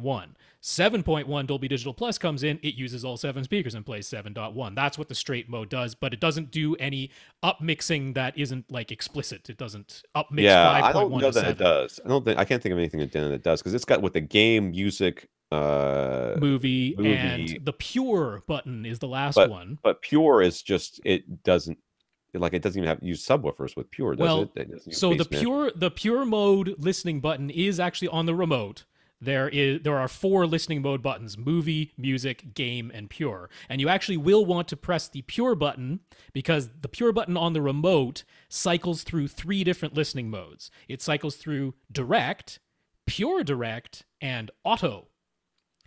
So auto, since Christian has a 5.1 speaker setup, will effectively do the same thing as what straight used to do on his Yamaha. That'll work in his case. It won't work for everyone's case, because if you have a 7.1 setup and you input 5.1 Dolby Digital, the auto mode will upmix it to 7.1. It won't just play it straight like the Yamaha did. It will upmix it. But since he just has a 5.1 setup, auto will work for him. So press the Pure button under the listening mode on the remote and hit it enough times that the front panel says auto, and that'll work for you, Christian. Okay. He asked, do we have any setup tips that we for a new Denon owner? I've been a Denon fan for a really long time. I was an Onkyo fan before that. I have never really used Yamahas, so I'm not against Yamahas. It's just I haven't used them that much. I find the Denons to be very easy to use these days compared to how they used to be. They are better. But the number one thing is they got the tutorials and all that stuff. But basically, once you've got your speakers all he's only got 5 speakers anyway. So once you got everything plugged in, going through the auto setup is as easy as plugging in the mic. As soon as you plug in the mic, it auto detects that you are ready to start doing this stuff, and then it walks you through it. So you want to make sure we've talked about this a number of times on the podcast. You make sure you have your mic at the right height, just 12 inches away from any surface, including your couch, the back of your couch. I use a tripod. You can use whatever you want. Then you can always point that directly up take a grouping of measurements around where your main seat is, and then some of the other seats as well, as long as the seats aren't too far away. Just basically the main seats. Then go back through, look over your settings that it's set up, make sure that any crossover that's above 80 hertz is left above 80 hertz. Anything that's below 80 hertz, you probably consider moving back up to 80 hertz. Mm-hmm. Any speaker that's been set to large should be set to small. Mm-hmm. At that point, you're going to want to check your Odyssey, and then there's usually, I can never remember, with the 30, is this a 3300 you said? Yep, so it's got XT32 with sub EQHT, and so he does have 2 subs. Odyssey is going to be reference and flat. And usually left-right bypass is one of the options too. Yeah, never use that. Never use that one. But you can try both reference and flat. That's just a preference thing. There's no right or wrong to that, so try them both. And then turn the dynamic EQ on and the dynamic volume off, which is kind of the default. I think it defaults to that, if I remember correctly, after you finish your setup. So dynamic EQ on, dynamic volume off. I would recommend use the setup assistant. It's really good in those models. And the other one is if you pay the, $25 for the editor app? I can't remember how much it is. It's something like that. I paid it and I've never opened that app. The Odyssey editor app for your smartphone. If you want to save and load different Odyssey measurements or different configurations for that matter, you do it through the editor app now. So that can be worthwhile. The other thing I would do is when you see a new thing pop up, like you go to a new source on your receiver, you're going to want to make sure that you have it in the correct mode. So you're going to press the game. He is the same guy with the other thing, right? So he wants the pure auto, whatever it is. Yeah, auto. For everything. Okay, so then he's good to go there.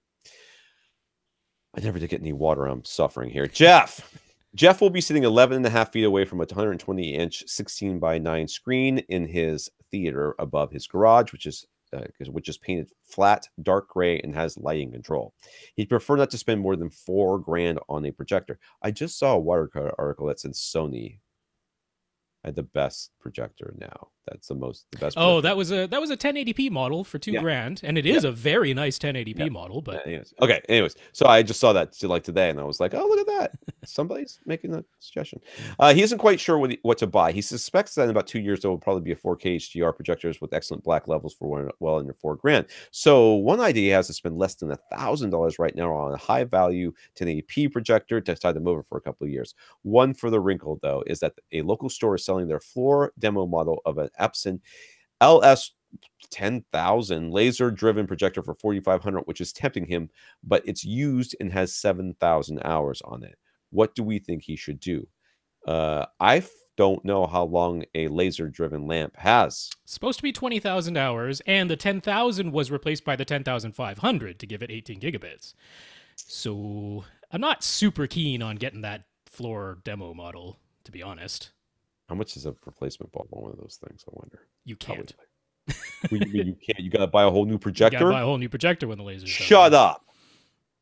Oh, yeah, don't buy that. I'm not super keen on that. No, I'm with you. So the thing is, for $4,000, he could get a JVC X590 right now, which is all the things. It's 4K. Right. Well, it's Wobble K, but it accepts 4K. It's HDR. It has very good black levels, not quite as deep as the Step Up X790, but it's like not quite half the price. Right. So I mean, that's tempting, but it is maxing out your budget to get the X590. I don't like that. I kind of agree with going with the budget. GP. Now less than $1,000. Okay, let me put you this. Well, you can get a BenQ 2050. That's fine, but if you go with a less than $1,000 model, I think one thing you have to tell yourself is that if you do that, when you go all in, you must go all in. You know what I mean? At this point, when you do, you have to go all in because you're going to be going from a projector which is going to have definite limitations. Not that you won't get a perfectly acceptable projector, but it's going to have limitations. And when you go all in, I don't want you coming back saying, "Well, I lived with this projector for a while, and I really don't mind the noise anymore. Maybe I can get a louder 4K projector and save some money." No. You go all in when you do this. You go all in. That's what I say. Because the half measure right now would be, say, the Epson Home Cinema 4000 about $1,700. It accepts 4K with wobble K support. It accepts HDR. It doesn't have 18 gigabits, so it tops out at 30 frames per second if it's 4K HDR. Can't do 60 frames per second 4K HDR. But it doesn't have the super deep black levels, and that's clearly something that he wants. So I'm like, that's the half measure. That's tough to justify because it's close to $2,000. The X590 is pretty much everything you want, but it maxes out your budget. Or you go cheap, you get a BenQ 2050. It looks nice. No, it doesn't have the super deep blacks. No, it's not 4K. It's not HDR. It's none of the things. But it's $700. So you can replace it fairly soon. Yeah. Damien on Twitter. Damien asks, are there any online movie services that let you purchase a movie and download the file to keep with Dolby Atmos audio? He knows that Netflix and Vudu offer some Atmos files, but they only seem to be for streaming. The only one that I ever remember offering this was Kaleidoscape, right? Yep. And do they still exist? They do. They disappeared for like a couple of weeks, and then they came back from the dead. Yeah, and that was weird. I remember they don't have all the studios. I forget. There's the 1 or 2 studios who have never signed on with them for their download service. When you download, you basically downloading bit for bit the Ultra HD Blu-ray, right? Yeah. It's like everything. Yeah, you get the whole thing. Yeah. So it pretty much is the Ultra HD Blu-ray, but it's not. It's like $40, $50 a movie or something like that. Is it more expensive I don't know if it's buying quite. I'm not sure. I think they're around between $25 and $35, just like the disc is pretty much. You're basically getting the disc. And as someone on Twitter pointed out, quite rightly so, because I was like, well, the way I handle this is I buy the Ultra HD Blu-rays, I back them up with Make MKV, and I play them on Plex. Right. That's how I do it. But he's like, you know what? If you put together the cost of what I probably did for all my storage, right, it's not that far from the least expensive Kaleidoscape player, and they're pretty much right. I mean, the Kaleidoscape is still a bit more expensive, but you don't have the cost of having to put it together yourself and maintaining it yourself and all that. Or ripping the discs yourself. Or ripping the discs yourself, exactly. Yeah. But if you're looking for something that costs what Vudu costs, no. Nah. No. I mean, I'm hoping that eventually Apple will be the solution, but right now they don't have any Atmos audio. So they got 4K and HDR and Dolby Vision, but no Atmos audio. So he's got the Pioneer Andrew Jones Tower speakers and dual SVS SB12 NSD subs. His Onkyo receivers, AccuEQ, whatever it's called, auto setup gave the towers a 50 hertz crossover. It sounds okay, but is he underutilizing his dual subwoofers with that setting? How should it be adjusted? I was bumping up to 80 hertz immediately. Now, are you underutilizing them? No, but you may be. There may be a dip in your frequency response between 50 and 80 hertz. Or maybe even a little bit higher, to be honest with you, that the subs would be a little bit better at reproducing than the tower speakers are. Yeah, you say you've got the dual subs and very nice dual subs. Yes, you do. The idea is to set them up so that they produce uniform bass across as many seats as you care about in your room. Right. And that then gives you the freedom to set the crossover kind of anywhere you want within reason. Like we were saying last week, probably not higher than 120 hertz. But probably not lower than 80. So I would set it somewhere in that range, depending on how far down you can play the tower speaker until it starts to sound non-uniform from seat to seat. That's how I determine where to set the crossover. Right. Infinite Gary. When reading professional reviews of amplifiers, it's very common to read something along the lines of how a more powerful amplifier can equate to more dynamic range, better control over the driver, like lower distortion, better transient response, all that, deeper, stronger bass, blah, blah, blah, blah. But what if the speakers being driven are just a pair of bookshelf speakers that don't claim to play super low or have a massive power handling? Are the descriptions of a more powerful amplifiers providing benefits still applicable? It's only if you're playing them super loud. If you're in a really big room and you're really far away from them, then suddenly the amplifier makes a big difference. I don't know, Gary, how many times and how many different ways we can say it, but most of the time you're using about a watt. Yeah. And any amplifier is doing just fine with that watt. It's only when you do those super loud sections where you have to really need that extra amplifier. And in blind listening, which almost none of these professional reviews are, in blind listening, people can't tell amps apart. I mean, I wish Chris Heinonen would write the article that he mentioned he was going to write like half a year ago, because he basically sat down with, I think, 6 different AV receivers of wildly different price points, like everything from a true entry level right up to like a $3,500 receiver. Sat down with 6 of them, listened to them blind, and he's like, Yeah, I couldn't tell any of them apart when you had the EQ off, because there were Right. differences between different EQs. Sure. You know, but when he had the EQs off and it was all managed in his room isn't that large, he's like, I couldn't tell the difference between any of them. I'm like, that's what the science says exactly it should be. And he's like, yeah, it was kind of interesting to like back that up with my own actual blind listening experience. So no. No, I mean, Gary and everybody else who's listening to this podcast, amplifiers are only, more powerful amplifiers. Now, everything that they're saying is not technically incorrect. It can be true. It can be true. It is also true that your whatever vehicle you're driving can go considerably faster than you've ever driven it. But that doesn't change your experience with that vehicle when you're driving at 50 miles per hour max. Yeah, or constantly, like, right, you're on the highway, you go 75 or 80, or even if you're like a speed demon, you go 90. I bet your car can go faster. I bet you've never floored it and said, this is as fast as this will go. It will go no faster. But it doesn't change your experience with the car. It doesn't change your experience with these different receivers or amplifiers to have extra power that you do not need. People buy it all the time, but it is literally, psychological. Yes. It is all it is. So don't worry about it. So Gary's new surround back speakers in his dedicated theater created something of a new problem. His dog would step on the new speaker wires at the back of the room. Gary decided to get surround back speaker wires off the floor by draping them over the binding posts of the speakers. So there's a speaker wire at waist height between the two surround back speakers, and the speaker wires at waist height between the surround back left and surround left speakers. His dog walks right under them, and Gary enters his seating via the gap between the surround back right and surround left speaker. Could this negatively impact the sound in any way? Well, if you walk into them and knock all the speakers over, that's going to be a bad thing. If you're me and you fall asleep in your home theater, and when you turn everything off and you're stumbling out the door trying to get in, you knock everything over, that will negatively impact the sound. That'll be a negative thing when your speakers are damaged. Yes. No, I mean, I think he's worried about them going across the binding post. Yeah. No. Nope. Not unless. Not as long as there's something wrong with the jacket of the speaker. Yeah, that's the only time you can. Yeah, that's it. Mark, how close are we to being done with this? Okay. Mark, we got so many more questions, so as many as we can. We're going to do as many as we can, and then we're going to be done. Mark has a JVC X500 projector, which is was one of the earlier E-Shift models. As such, it can accept a 4K resolution signal, but it does not have HDCP 2.2, and it does not do HDR. When he bought it, he got a mono-price HDCP converter along with it, so our advice back then was just to get an Ultra HD Blu-ray player that offers good HDR to SDR conversion. This sounds familiar. Plug that player into the HDCP converter, and then send that projector to the 8-bit Rec 709 SDR HDCP 1.4 signal that is expecting with the one upgrade being that it's a 4K resolution signal. Okay.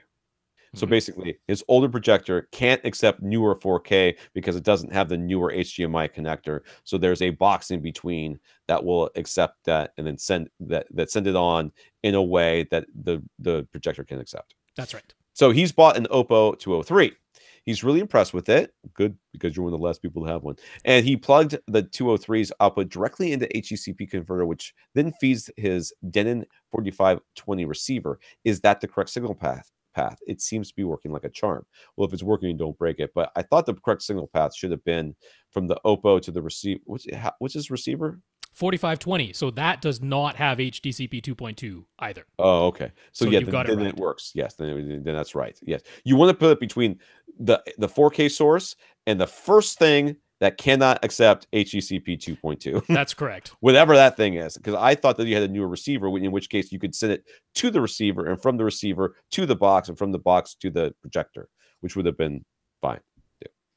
But you can't do that because your receiver is older. So after the latest firmware update, the Oppo has a whole bunch of HDR to SDR conversion options. JVC projector owners on AVS forum are all excited about them. Of course they are, as they are supposedly do a really good job. But there are 4 modes, and then also a target luminance slider. So what settings should he use? He's calibrated his projector to produce 14-foot Lamberts when it's zoomed out, and 19-foot Lamberts when it's zoomed in. He has a constant image height setup. So you can go ahead. I got to get some water, dude. You betcha. Honestly, you want to use mode number 1. Mode number 1 and mode number 3 are both fairly accurate for things like a projector. But mode number 1 is honestly the one that you want to use, and it's not a mistake that they made it mode number 1. That's the one that's most applicable to most SDR displays. So that's going to have a good tone mapping to take what could be all the way up to 10,000 nits and shrink it down to only 100 nits. Then you just have to deal with the luminance slider. Now, you said when you've calibrated it for your projector, filling the entire width of your screen, that you got about 14 foot Lamberts. That translates to about 50 nits. 30 foot Lamberts would be the full 100 nits.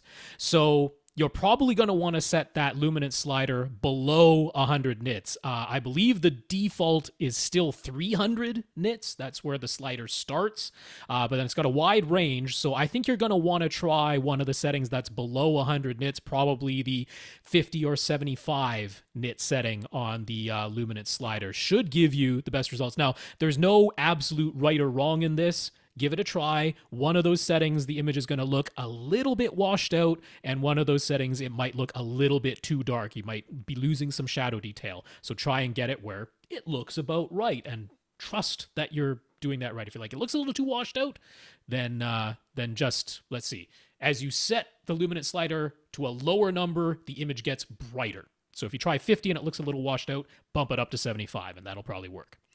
Yeah, that's it. I'm done. C. Yay. Tom's taking a draw off the water for our audio listeners. Oh my goodness. So needed. so needed. So dehydrated. He uses a high altitude mode since he's in Albuquerque.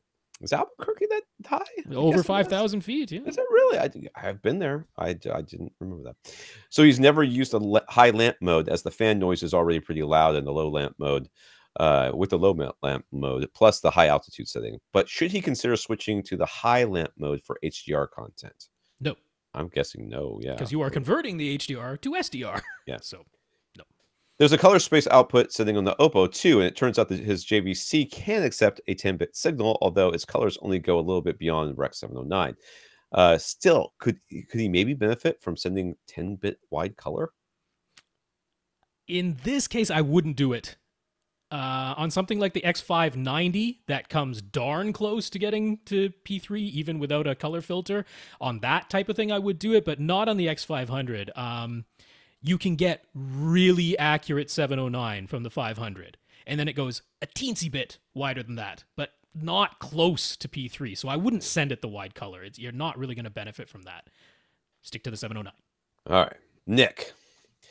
Nick asks, when do we expect the Denon X8500H and Marantz AV8805, which are the brand new flagships from Denon Marantz, 13 channel boys, to be available at discount from accessories for less? Have they even come out yet? They have, right? They just started shipping. They came out at the end of January there. So I'm guessing Cedia.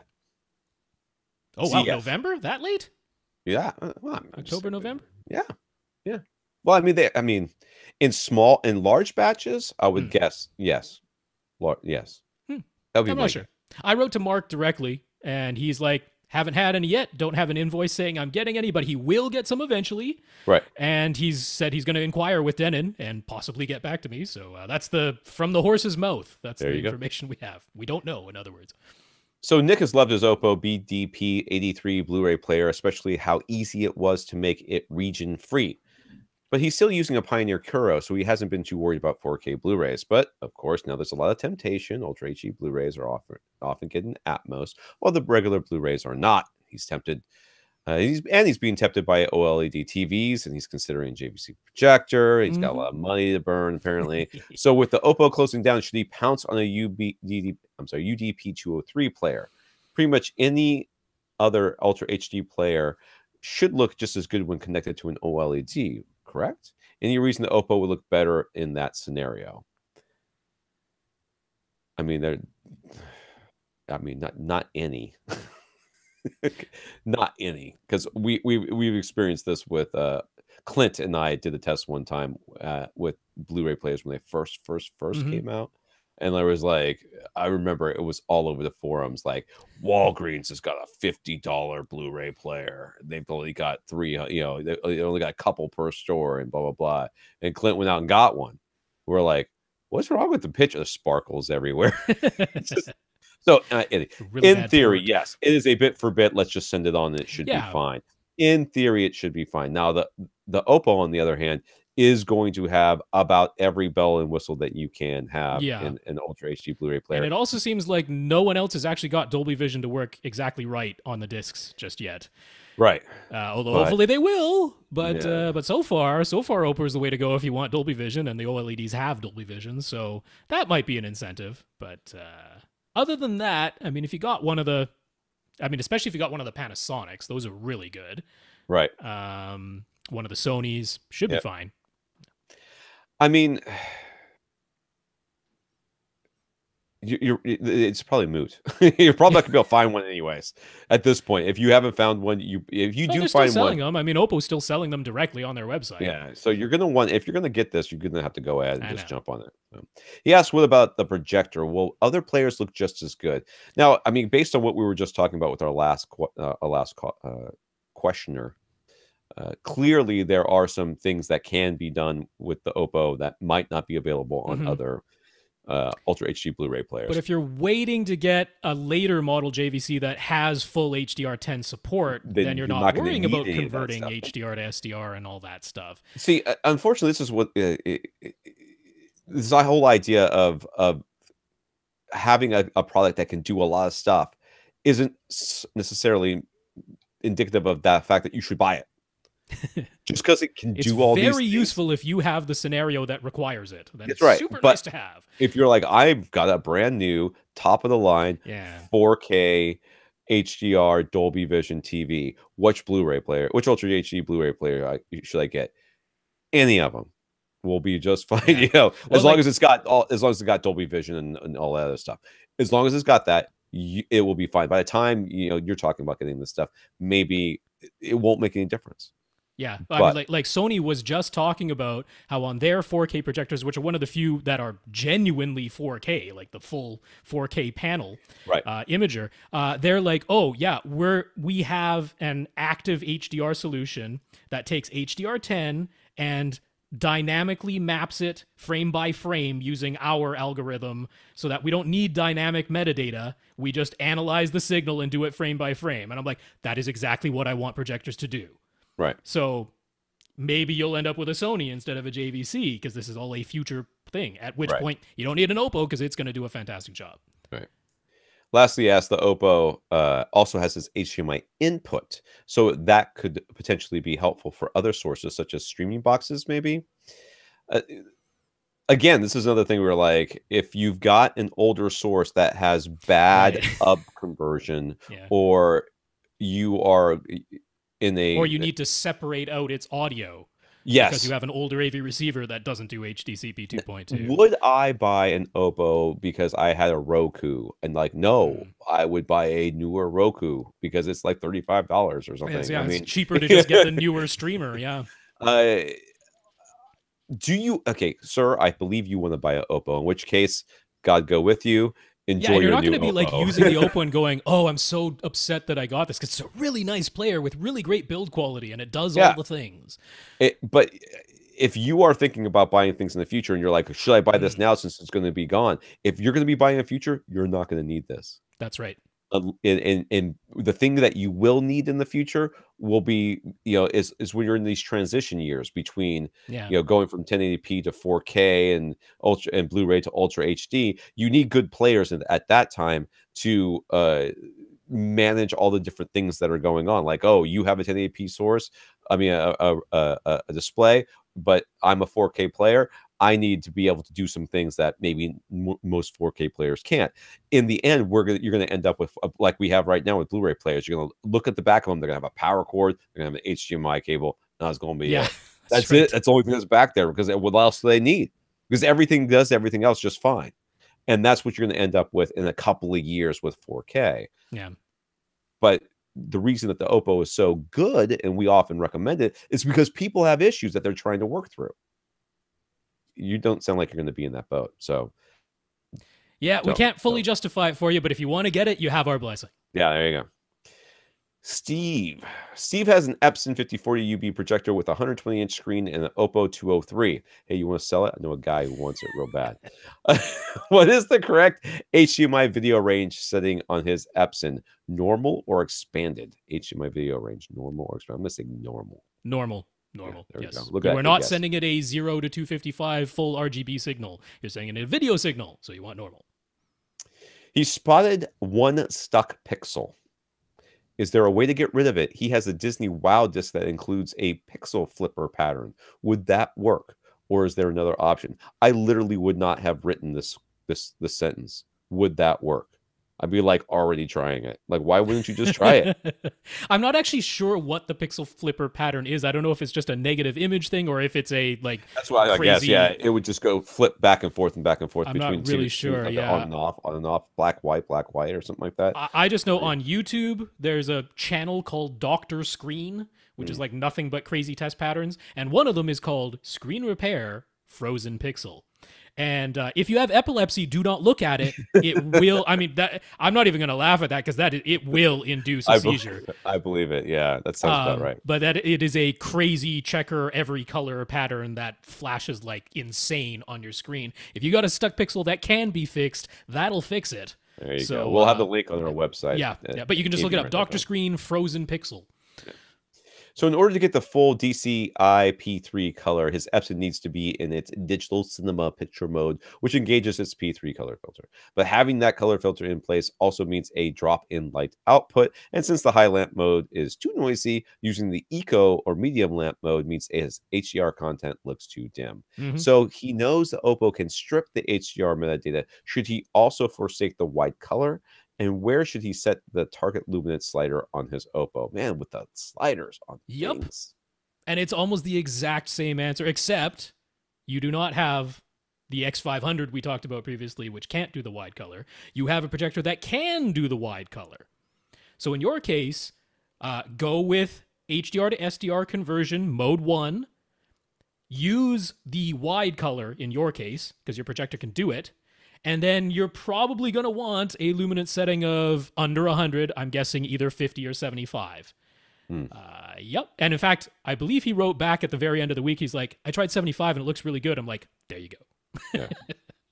Steve's room is 18 feet by 11 and a half feet wide. All right. This is a guy that has the same room as me. And seven and a half feet high. Mine's a little bit bigger though.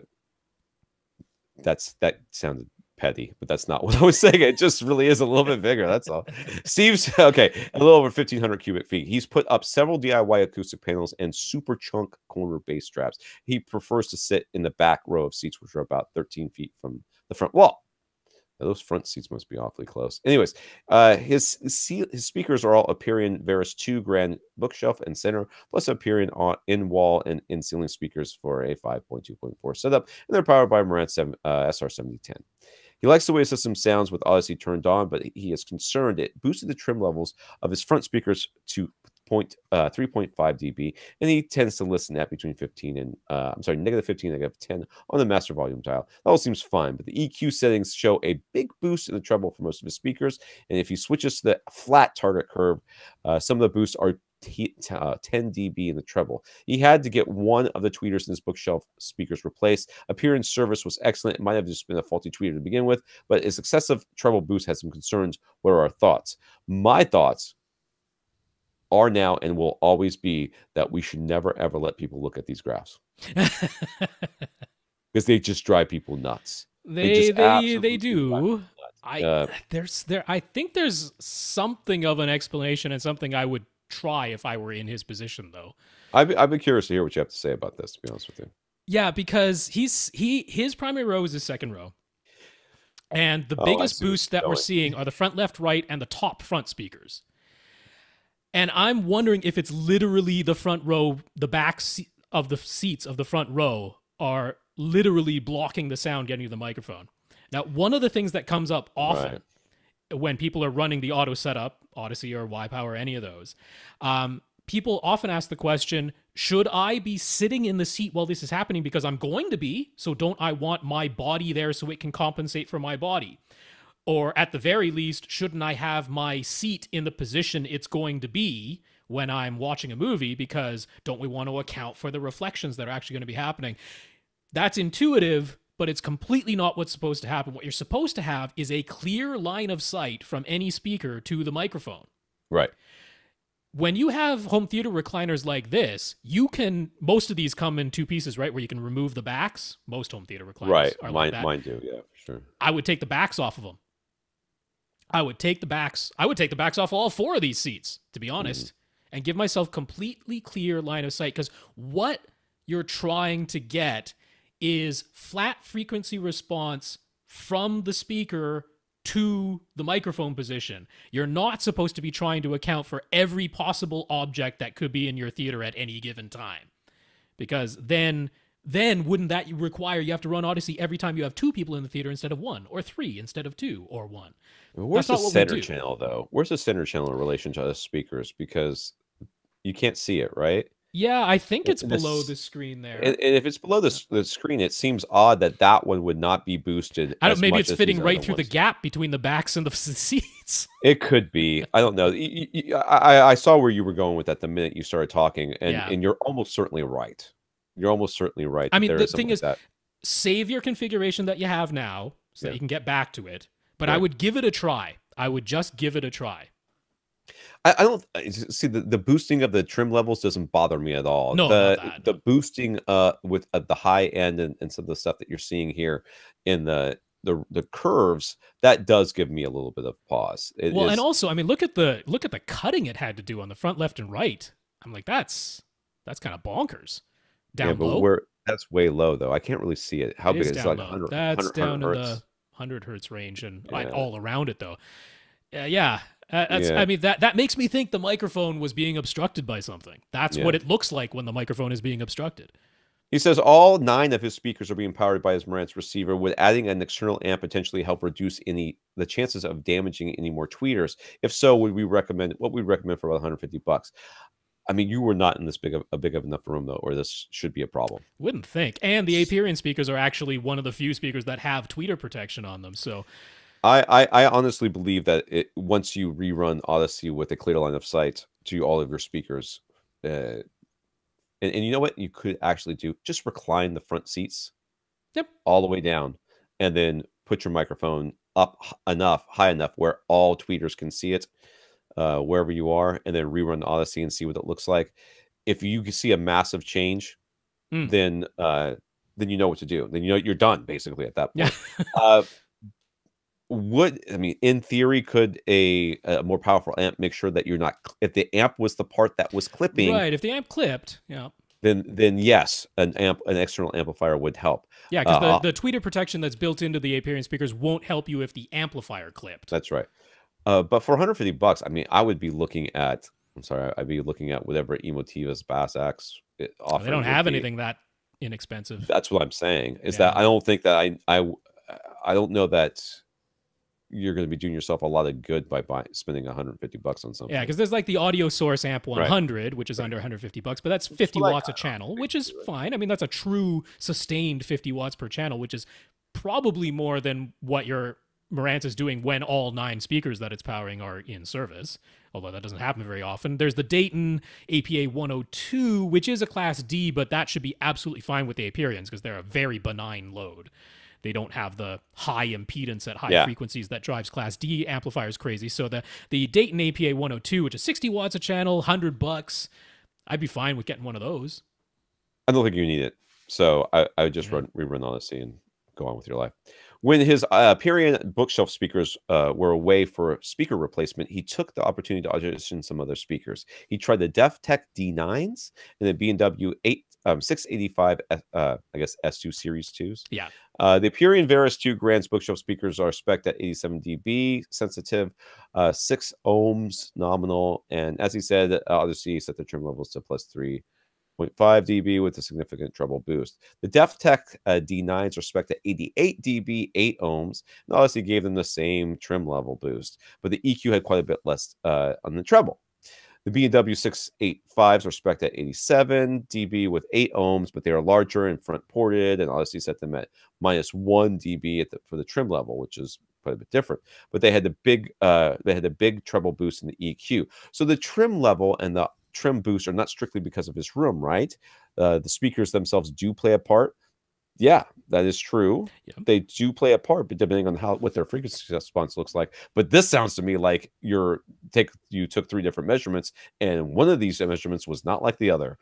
You know, the trim level doesn't bother me at all, really. No, not really that much. not at all. That it's what the frequency response looks like, or the treble boosting that you were seeing. The fact that one of them did not have the treble boost either means that was already an extremely bright speaker, which seems unlikely, or that something was different with how you place the microphone. Probably the latter. Yeah. He thought the DefTech speaker sounded similar to his appearance, but he liked that appearance a little better, even though Odyssey boosted the treble EQ more. And he didn't like the B&Ws at all, even though they apparently didn't need as much trim level boosting. Is all this within normal expectations, or does it maybe indicate a bigger problem with the setup? I still, I still think the problem is with your measurements. But that being said, the fact that you thought the DefTechs and the appearance sounded similar to me is more concerning than you not liking the B&Ws. To be honest with you, I mean, the DefTechs are a good speaker. I don't want to. I'm not bad. No, the B&Ws DefTechs are quite reasonable. I mean, these aren't the bipole DefTechs. Yeah, these are their pretty darn normal looking bookshelf DefTechs. So that's not a shock. The B&Ws are a speaker that have always had their own sound, and it's a sound that many people very much love. The fact that you didn't like it or didn't find it as pleasing as what you're used to, it says more about what you're used to than it does about the speakers themselves. So if you had been growing up with B&Ws or had B&Ws for a long time, when you had brought the appearance in, you'd be like, I don't like these, and that would have been fine too. Okay, in my opinion. But I think the appearance are a lot more neutral.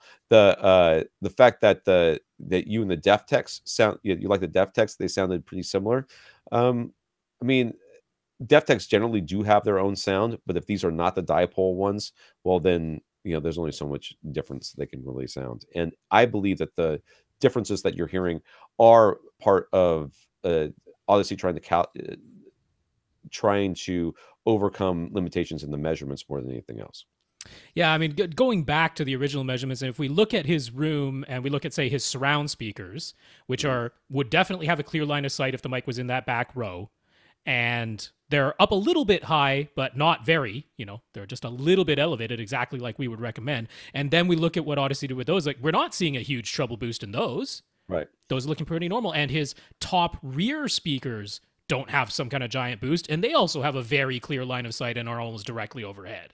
So it's the ones that definitely have something like either the top fronts that are considerably off axis, so we would kind of expect a high end roll off there, or the front left and right, which I think we're being obstructed, and we're seing big dips and big peaks in there.